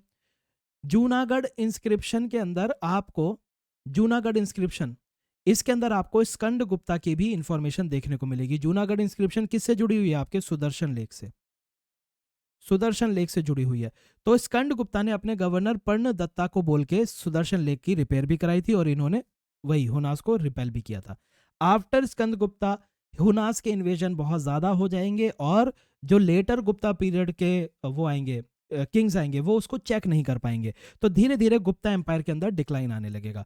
गुप्ता एम्पायर को गोल्डन एज कहा जाता है इंडिया के अंदर आर्ट एंड कल्चर का, क्योंकि इन्होंने लिटरेचर, म्यूजिक, साइंस और आर्किटेक्चर, हर एक फील्ड के अंदर इन्होंने बहुत ज्यादा पेट्रोनेज प्रोवाइड की थी और बहुत ज्यादा डेवलपमेंट हुई थी इस टाइम पीरियड पे। ऑल्सो अगर वैदिक रिलीजन की बात करें तो यहाँ पे ब्रह्मा, विष्णु, महेश ये इंपॉर्टेंट हो चुके हैं। इसके साथ साथ Guptas are worshipper of Krishna, Krishna के वर्शिपर, कृष्णा के वर्शिपर हैं, यानी कि भागवत वर्शिपर हैं, भागवत वर्शिपर हैं ये। ठीक है, तो इनका डिक्लाइन कैसे हुआ? हुना इन्वेजन की वजह से। स्कंद गुप्ता तो रिपेल कर पाए लेकिन वीक रूलर्स नहीं कर पाए। तोरामन, मिहिर कुल ये सब आएंगे और कॉन्कर करेंगे। मिहिर कुल का आपको याद रखना है, देखो तोरामन जो है वो वेस्टर्न इंडिया और कश्मीर को कॉन्कर कर लेंगे। मिहिर कुल कश्मीर के अंदर बहुत ज्यादा क्रुएलिटी दिखाएंगे और इसकी इंफॉर्मेशन हमें कलहना के राज तरंगिनी में मिलती है। तो कलहना कहाँ के राइटर थे? कश्मीर के। ठीक है, तो कलहना की राज तरंगिनी में मिहिर कुल के बारे में पता चलता है। फिर गुप्तास के टाइम पर ढेर सारे फ्यूडेटरीज थे जो पावरफुल होते जा रहे थे, जैसे कि यशोधर्मन मालवा के। ये जो यशोधर्मन थे इन्होंने कई बारी गुप्तास को चैलेंज किया, उनके ऊपर हमला किया। यशोधर्मन को देख के बाकी फ्यूडेटरीज भी एनकरेज हो गए तो बिहार, बंगाल, एमपी, गुजरात में भी छोटे छोटे फ्यूडेटरीज गुप्ता पावर को चैलेंज करने लगे। फिर इकोनॉमी में भी डिक्लाइन हो गया, रोमन ट्रेड खत्म होने लगा, जिसका रिजल्ट हमें देखने को मिलता है कि जो शुरुआत में गोल्ड कॉइन्स होते थे गुप्तास के, उसके अंदर गोल्ड का कंटेंट बड़ा हाई होता था, लेकिन धीरे धीरे जो बाद के गुप्ता रूलर्स आने लगे, उनके सिक्कों में गोल्ड का कंटेंट कम होने लगा, वो अलॉय के सिक्के बनाना चालू कर दिया उन्होंने। फिर हमें देखने को मिलता है कि उन्होंने अपने ऑफिसर्स को पेमेंट देने के लिए कैश का यूज बंद कर दिया और उन्हें जमीन डोनेट करनी चालू कर दी। ऑफिसर्स को वो लैंड ग्रांट दे देते थे, वो कहते थे पैसा नहीं है जमीन ले लो। ब्राह्मण्स को भी लैंड ग्रांट थी। ब्राह्मण्स को लैंड ग्रांट किसने स्टार्ट की? सतवाहनास ने। और गुप्ताज ने भी वही कंटिन्यू रखा। ठीक है, सतवाहना डेक्कन में कर रहे थे और गुप्ताज ने वो नॉर्थ में चालू कर दी। ठीक है, फ्यूडल टेंडेंसीज इंक्रीज हो गई, जिसकी वजह से वो अपने एम्पायर से कंट्रोल धीरे धीरे खोते रहे। एडमिनिस्ट्रेशन की बात करें तो मोनार्की हेरिडिटरी थी, डिसेंट्रलाइज यानी कि फ्यूडेटरीज के थ्रू रूल करते थे, तो बहुत ज्यादा डिसेंट्रलाइज थी। ये आपसे पूछा जा सकता है। तो बहुत सारे स्टूडेंट्स ये सोचते हैं कि यूपीएससी ये क्यों पूछ रहा है कि सेंट्रलाइज्ड एडमिनिस्ट्रेशन था या डिसेंट्रलाइज, क्योंकि राइज ऑफ फ्यूडेटरीज हो रहा था। जब फ्यूडेटरीज इंक्रीज हो रहे होंगे तो एडमिनिस्ट्रेशन डिसेंट्रलाइज ही तो होगा, सेंट्रलाइज हो ही नहीं सकता। राजा अपने आप को असिस्ट कराने के लिए एक मंत्री परिषद या मंत्रिमंडल बनाता था। कुमार अमात्य आपके हाई लेवल के ऑफिसर्स होते थे। जो इंसान कुमार अमात्य होता था उसी को ही मंत्रालय भी दिया जा सकता था, जैसे कि हमने इससे पहले देखा हरिसेना का। ठीक है, जो भी पूरा रूल होता था वो धर्म शास्त्र, जो आपकी लॉ बुक्स होती थी, उनके थ्रू होता था। गुप्तास की जो एडमिनिस्ट्रेटिव डिवीजन है, you have to remember it. ठीक है, पूरा का पूरा किंगडम्स आपके देश, राष्ट्र या भुक्तीज के अंदर डिवाइडेड था। भुक्ति टर्म आप याद रखेंगे। किंगडम मल्टीपल भुक्तीज में डिवाइडेड था। भुक्तीज मल्टीपल विषयास के अंदर डिवाइडेड था। विषयास मल्टीपल ग्राम के अंदर डिवाइडेड था। ग्राम के अंदर ग्राम अध्यक्ष हेड होता था। विषयास के अंदर विषयापति हेड होता था और भुक्ति के हेड उपारिका हुआ करते थे। टैक्सेशन की बात करें तो यहाँ पे एक नई मतलब विष्टी ऑलरेडी एग्जिस्ट करता है। ठीक है, vishti as a form of taxation, vishti का मतलब होता है forced labour. Forced labour as a form of taxation पहले से एग्जिस्ट करती आई है, लेकिन गुप्ता के टाइम पीरियड पर ये एक बहुत ही प्रोमिनेंट सोर्स बन गया था गुप्ताज के लिए। तो गुप्ताज जो लोग होते थे उनसे फोर्स्ड लेबर करवा के अपना काम करवा लेते थे। ठीक है, विष्टी में परिवार के किसी भी इंसान को शामिल किया जा सकता था, लेकिन ज्यादातर जो सबसे बड़ा बेटा होता था उससे विष्टी ली जाती थी ज्यादातर। ठीक है, पहाड़पुर इंस्क्रिप्शन के अंदर ये लिखा है कि पूरी की पूरी जमीन, इसकी ओनरशिप सरकार की हुआ करती थी, यानी कि स्टेट ओनरशिप ऑफ लैंड यहाँ पे देखने को मिलती है। आइसिंग क्या बताता है? आइसिंग ये बोलता है कि श्री गुप्ता ने कुछ विलेजेस नालंदा के अंदर एक मोनेस्ट्री बनाने के लिए डोनेट किए थे, श्री गुप्ता ने। ठीक है, अब कुछ इंपॉर्टेंट ऑफिसर्स की बात करते हैं। देखो, ये देख के डरना नहीं है, बस आपको ये रीड करके जाना है, क्योंकि यहां से क्वेश्चन आते हैं तो you can not leave it out. ठीक है, तो अगर आप बार बार पढ़ेंगे तो थोड़ा बहुत आपके कॉन्शियसनेस के अंदर ये बैठ जाएगा कि कौन सी चीज किससे डील करती है। ठीक है, देखो, सबसे पहले महादंडनायक, बड़े आसानी से समझ जाओगे, जस्टिस से है। फिर है महाप्रतिहार। महाप्रतिहार, इसको मैंने ऐसे याद किया है, प्रतिहार का मतलब होता है हमला करना। हमला करने से लोगों को बचाते हैं गार्ड्स, तो महाप्रतिहार हो गए चीफ ऑफ गार्ड्स।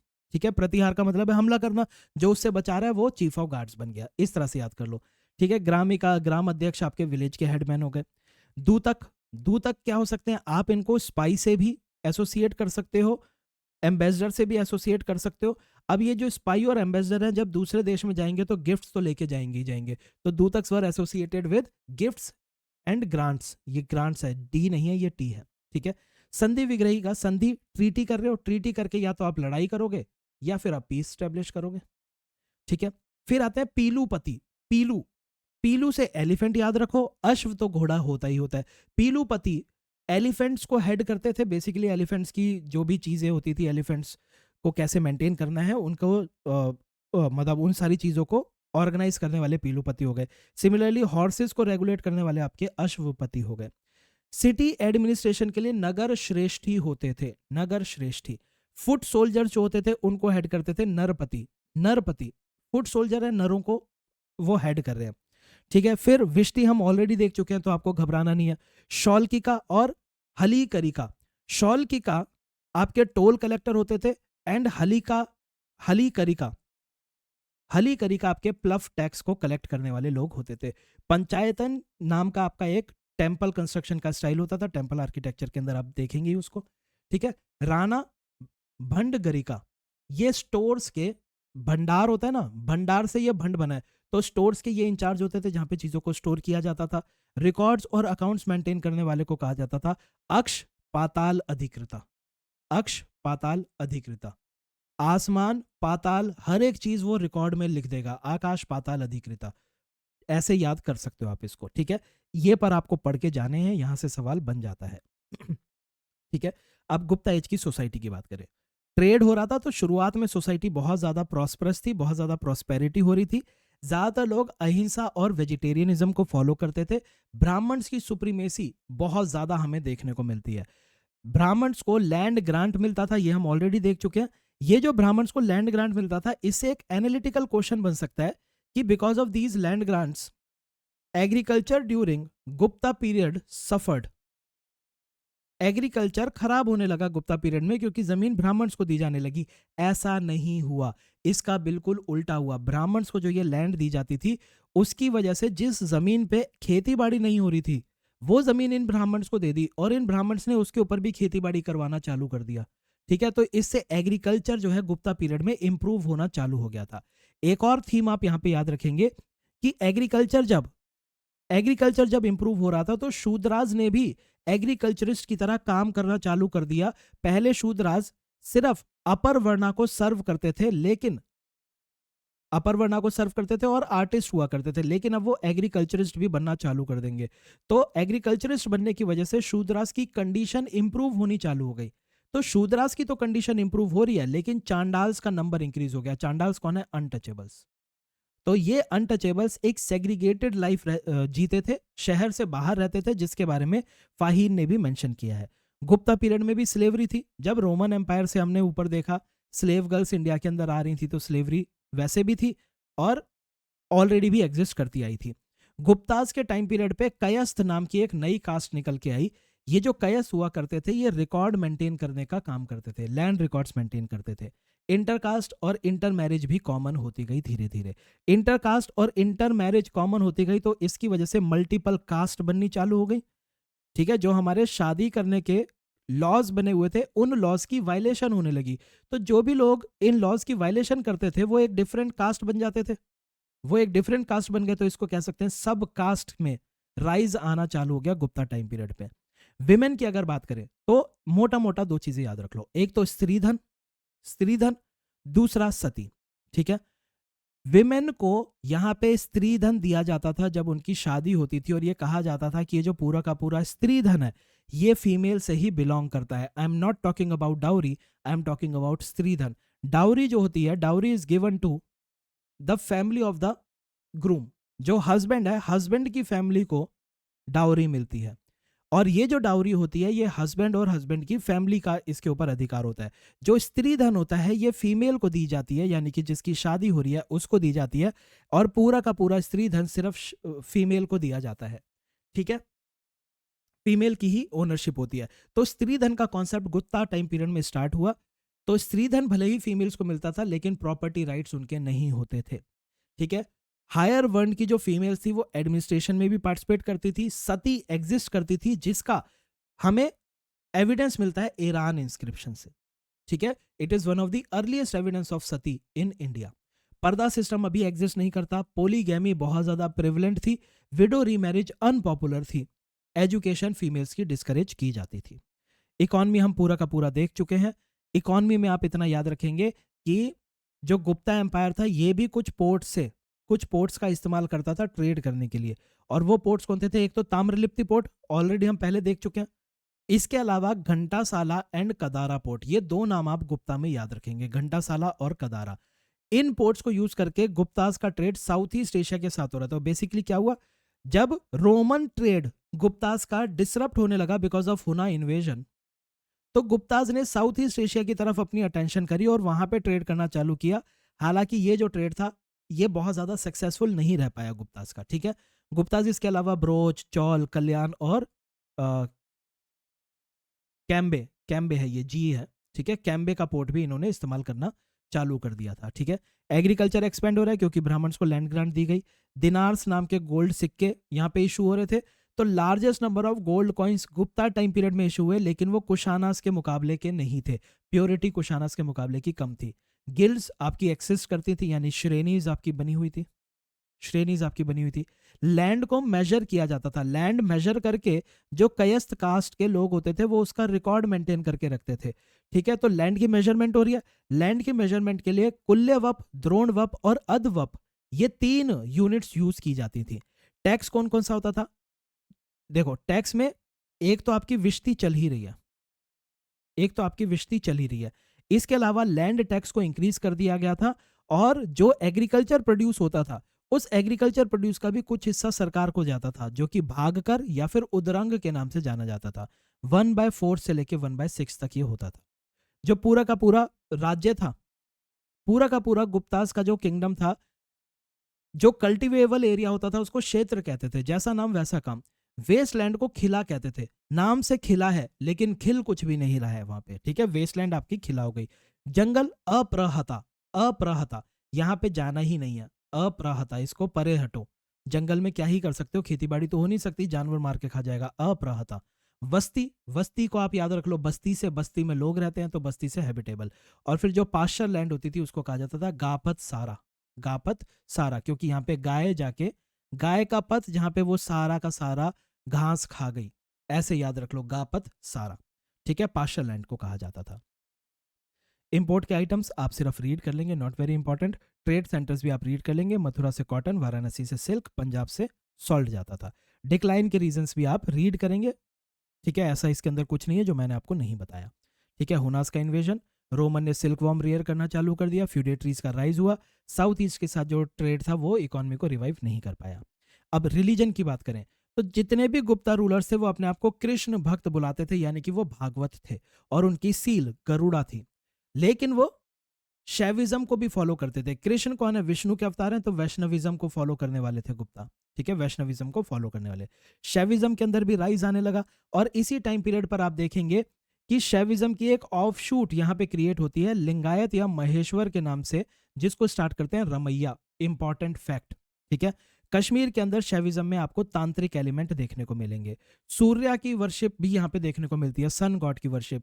इसीलिए गुप्ता टाइम पीरियड पे आपके ओडिशा के अंदर नरसिम्हा वर्मा, ये गुप्ता टाइम पीरियड की बात हो रही है, गुप्ताज ने नहीं बनवाए। ठीक है, ये आपको याद रखना है। गुप्ताज के टाइम पीरियड पर सूर्य वर्शिप भी हो रही थी, जैसे कि उड़ीसा के अंदर नरसिम्हा वर्मन ने कोणार्क टेम्पल बनवाया, कश्मीर के अंदर ललितादित्य ने मार्तंड टेम्पल बनवाया, मुल्तान के अंदर सन टेम्पल बना, राजस्थान के ओसियन में बना, और गुजरात के मोधेरा में बना।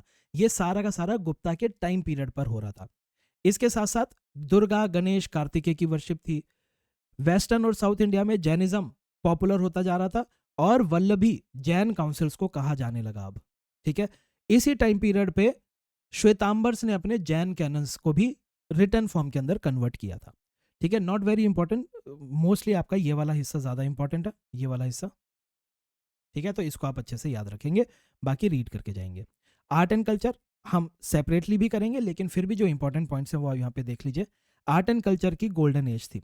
देखो, जब इंडो ग्रीक्स आए थे, they started your Gandhara school of sculpture making. ठीक है, Mathura school of sculpture making को भी पैट्रोनेज देनी चालू कर दी। ठीक है, अब गुप्ता पीरियड पे क्या होने लगा, ये जो आपके Gandhara school of sculpture making थे, इसके ऊपर बहुत ज्यादा ग्रीक इन्फ्लुएंस हमें देखने को मिलता था। गुप्ता पीरियड पर ये सारे स्कूल्स एग्जिस्ट करते रहे, लेकिन ये स्कूल सब इंडियनाइज हो गए, इनके अंदर ग्रीक इन्फ्लुएंस धीरे धीरे रिड्यूस होना चालू हो गया। तो Gandhara art of sculpture making, Mathura हो गया, सारनाथ हो गया, ये सब अब इंडियनाइज हो चुके थे, गुप्ता पीरियड में इंडियनाइज हो गए। ठीक है, एक बहुत ही इंपॉर्टेंट स्टैच्यू सारनाथ में मिली है हमें बुद्धा की, ये आप याद रखेंगे। ठीक है, जब आपके नॉर्थ इंडिया में गुप्तास का रूल है, डेक्कन में वकाटकास का, और साउथ इंडिया में अब पल्लवाज आ रहे हैं, तो गुप्ताज नॉर्थ इंडिया के अंदर नागर style of temple making start करेंगे, और पल्लवाज साउथ इंडिया के अंदर धीरे धीरे Dravidian style of temple making start करेंगे। तो गुप्ता एज में ही हम कह सकते हैं कि नॉर्थ इंडिया और साउथ इंडिया के अंदर ये द्रविडियन एंड नागर style of temple making start हो गई। पल्लवाज शुरुआत में रॉक कट केव टेम्पल्स बनवाएंगे, फिर वो रथास बनवाएंगे, एंड देन वो बनवाएंगे free standing temples, free standing temples. और फिर उसके बाद धीरे धीरे डिक्लाइन भी आएगा पल्लवास के टाइम पीरियड पे। फिर पल्लवास को जब चोलास रिप्लेस कर देंगे, तो Cholas Dravidian style of temple making को अपने जेनिथ पे, अपने पीक पर ले जाएंगे। ठीक है, तो कब स्टार्ट हो रहा है द्रविडियन और नागर स्टाइल? ये आपके गुप्ता एज में ही स्टार्ट हो रहा है। द्रविडियन स्टाइल पल्लवाज ने साउथ इंडिया में स्टार्ट किया, तो टाइम पीरियड ऑलमोस्ट सिमिलर है। गुप्तास के टाइम पर बुद्धिज्म में ढेर सारे विहारास, चैत्यास और स्तूपास को भी कंस्ट्रक्ट किया। ठीक है, जैसे कि मतलब इनकी भी कंस्ट्रक्शन हुई और इनके अंदर ढेर सारी पेंटिंग्स भी होने लगी, फ्रेस्को पेंटिंग, जैसे कि अलोरा में, बाग में और सितनावासल केव के अंदर। इन पेंटिंग्स में अजंता में एक बुद्धा की पेंटिंग है जिसमें बुद्धा की पूरी लाइफ डिपिक्ट की गई है जाटक्स के थ्रू। तो ये पेंटिंग्स भी गुप्ता एज में हो रही थी। तो गुप्ता एज में भी बुद्धिज्म को लेकर थोड़ा बहुत काम हो रहा था, लेकिन धीरे धीरे बुद्धिज्म को जो सपोर्ट मिलना है वो धीरे धीरे रिड्यूस होना चालू हो गया। ठीक है, और पूरा का पूरा फोकस टेम्पल बिल्डिंग के ऊपर लग गया। तो नागर स्टाइल के टेम्पल बने, इनके अभी आप सिर्फ नाम रीड करेंगे। दिल्ली के अंदर मेहरौली आयरन पिलर लगाया गया। ठीक है, ये सिर्फ नाम आप रीड करेंगे क्योंकि हम आर्ट एंड कल्चर अलग से करने वाले हैं। ठीक है, बहुत ही जल्दी उसको हम स्टार्ट कर देंगे। साइंस एंड टेक की अगर बात करें तो ढेर सारे लोग साइंस एंड टेक के अंदर काम करेंगे। सबसे पहले तो मेहरौली का आयरन पिलर आपको याद रखना है। मेटलर्जी के अंदर दो इंपॉर्टेंट काम गुप्ता टाइम पीरियड में हुए। एक तो बुद्धा की इमेज ब्रॉन्ज में बनाई गई। ब्रॉन्ज भी एक तरह का अलॉय है, कॉपर और टिन मिला के बनता है।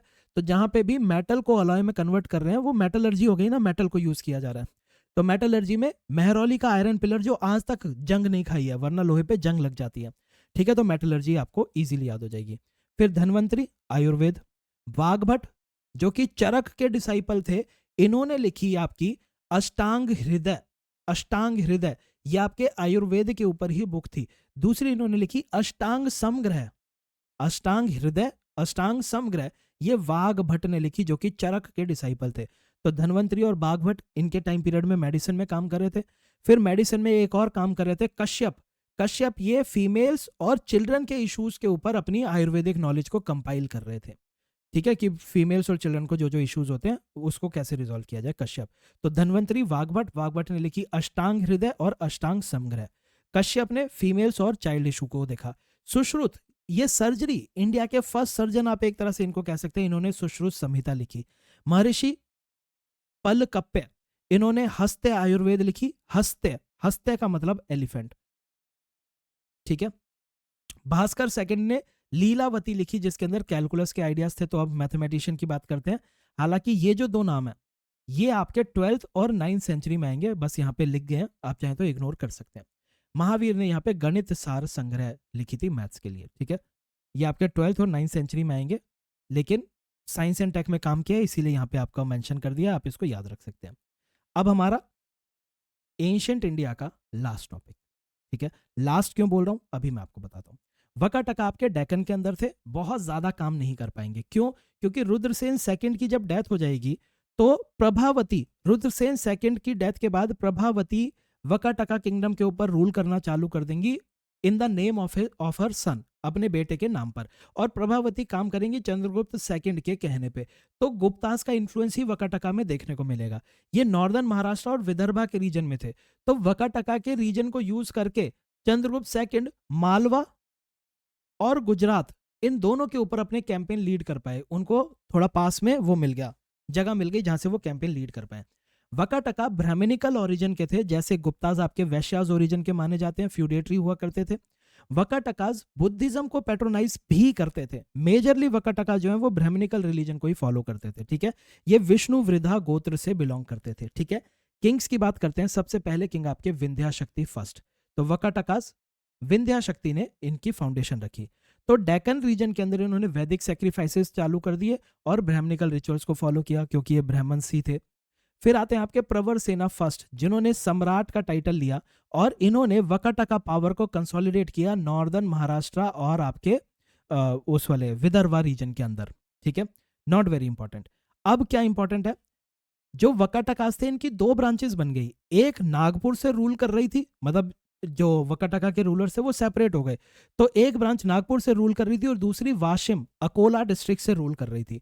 नागपुर से रूल करने वाली जो ब्रांच थी उसको कहा गया नंदीवर्धन, नंदीवर्धन ब्रांच। जो वाशिम से रूल कर रही थी उनको कहा गया वत्सगुल्मा।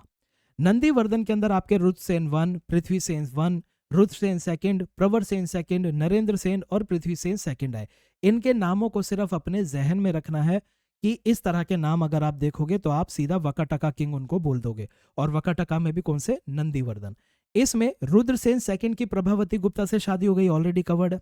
ठीक है, जो प्रवरसेन सेकंड है, प्रवरसेन सेकंड ने अपनी कैपिटल को प्रवरपुर के अंदर शिफ्ट कर लिया था। इसके साथ साथ उन्होंने लिखी थी सेतुबंध, जो कि एक प्राकृत के अंदर लिखी हुई कविता थी, सेतुबंध। तो ये एक इंपॉर्टेंट चीज है जो आप याद रखोगे। नरेंद्र सेन की अगर बात करें तो इन्होंने कुछ मैरिटल अलायंस किए थे। इन्होंने अजीहाता भत्रिका से शादी की थी, जो कि कदम्बास की प्रिंसेस थी। ठीक है, याद रहे तो ठीक, वरना ज्यादा इंपॉर्टेंट नहीं है, कदम्बास की प्रिंसेस थी। वत्स गुल्मा की अगर बात करते हैं तो इसमें सर्वसेना का नाम आपको याद रखना है। सर्वसेना ने धर्म महाराज लिखी थी। एक हरिसेना है, हरिसेना को क्रेडिट दिया जाता है कि वत्स गुल्मा और नंदीवर्धन ब्रांच को दोबारा से यूनाइट करने वाले अगर कोई राजा थे तो वो हरिसेना थे। और इन्होंने अजंता केव्स को भी पेट्रोनेज प्रोवाइड की थी। ज्यादा कुछ नहीं होगा वकाटकास के टाइम पर। अजंता केव्स के अंदर कुछ कटिंग होगी, केव नंबर 16, 17, 19 में पेंटिंग करवाएंगे वकाटका रूलर्स। लिटरेचर के अंदर आपका एक नया स्टाइल डेवलप होता है वकाटकास का, वो होता है आपका वैधर भारती। वैधर भारती। दो मंदिर याद रखने हैं, टिगवा एंड नचना कुथर। नचना कुथर। एडमिनिस्ट्रेशन बिल्कुल गुप्तास की तरह ही था। जो राज्यास या फिर प्रोविंसेस बनते थे उनको राज्य अधिकृतास रूल करते थे। उसकी जो सब डिवीजन होती थी उसको आहारा, भोग या भुक्ति कहा जाता था, जिसको सर्वाध्यक्ष या फिर कुलपुत्रा रूल करते थे। वकाटका का एडमिनिस्ट्रेशन इतना इंपॉर्टेंट नहीं है जितना गुप्तास का है। लेकिन देखो, पहले गुप्तास का तो आपको वर्बेटिम रटा होना चाहिए। पहले आप गुप्ता का रटो, ठीक है, और धीरे धीरे जैसे मिडिवल इंडिया अभी हम चालू करेंगे तो मिडिवल इंडिया के अंदर भी मैं जिन जिन का बोलूंगा उनका आपको रट के रखना है। ठीक है, बिल्कुल मगअप कर लेना। ठीक है, पहले जो मैं बोलूंगा उनको मगअप कर लो, उसके बाद ये जो छोटे छोटे आपके जैसे वकाटकास हो गए इन सब के आप याद करने की कोशिश करेंगे। ठीक है, अब ज्यादातर जो एंशंट इंडिया आप देखते हैं, एंशंट इंडिया में हर्षवर्धन तक, हर्षवर्धन के एम्पायर तक पढ़ाया जाता है। ठीक है, लेकिन ये वाला जो हर्षवर्धन का एम्पायर है इसको मैं मिडिवल इंडिया के अंदर कवर करूंगा। है ये एंशंट इंडिया का हिस्सा, लेकिन अब जो है अब कहानी चेंज होगी। अब कहानी में कन्नौज का इंपॉर्टेंस आनी चालू होगी और फिर कन्नौज से दिल्ली इंपॉर्टेंट बनना चालू हो जाएगा। तो इसीलिए गुप्तास के बाद जो गुप्तास के जो छोटे छोटे रीजनल पावर्स आएंगी वो हर्षवर्धन आएंगे। हर्षवर्धन। ठीक है, यहां पे वकाटकास को चालुक्यास रिप्लेस कर देंगे। वकाटकास को चालुक्यास रिप्लेस कर देंगे। यहां पे आपके पलवास ही चल रहे होंगे। ठीक है, पलवास चल रहे होंगे और फिर पलवास को चोलास रिप्लेस कर देंगे। ठीक है, ये जो पूरी की पूरी कहानी है ये हम मिडिवल के साथ करेंगे यहां से, ताकि जो हमारी स्टोरी है वो कंटिन्यू बनी रहे और आप चीजों को अच्छे से याद कर पाए। ठीक है, तो एंशंट के लिए हम यहीं पर रुकेंगे। अब जो अगला लेक्चर होगा वो आपके मिडिवल इंडिया का होने वाला है।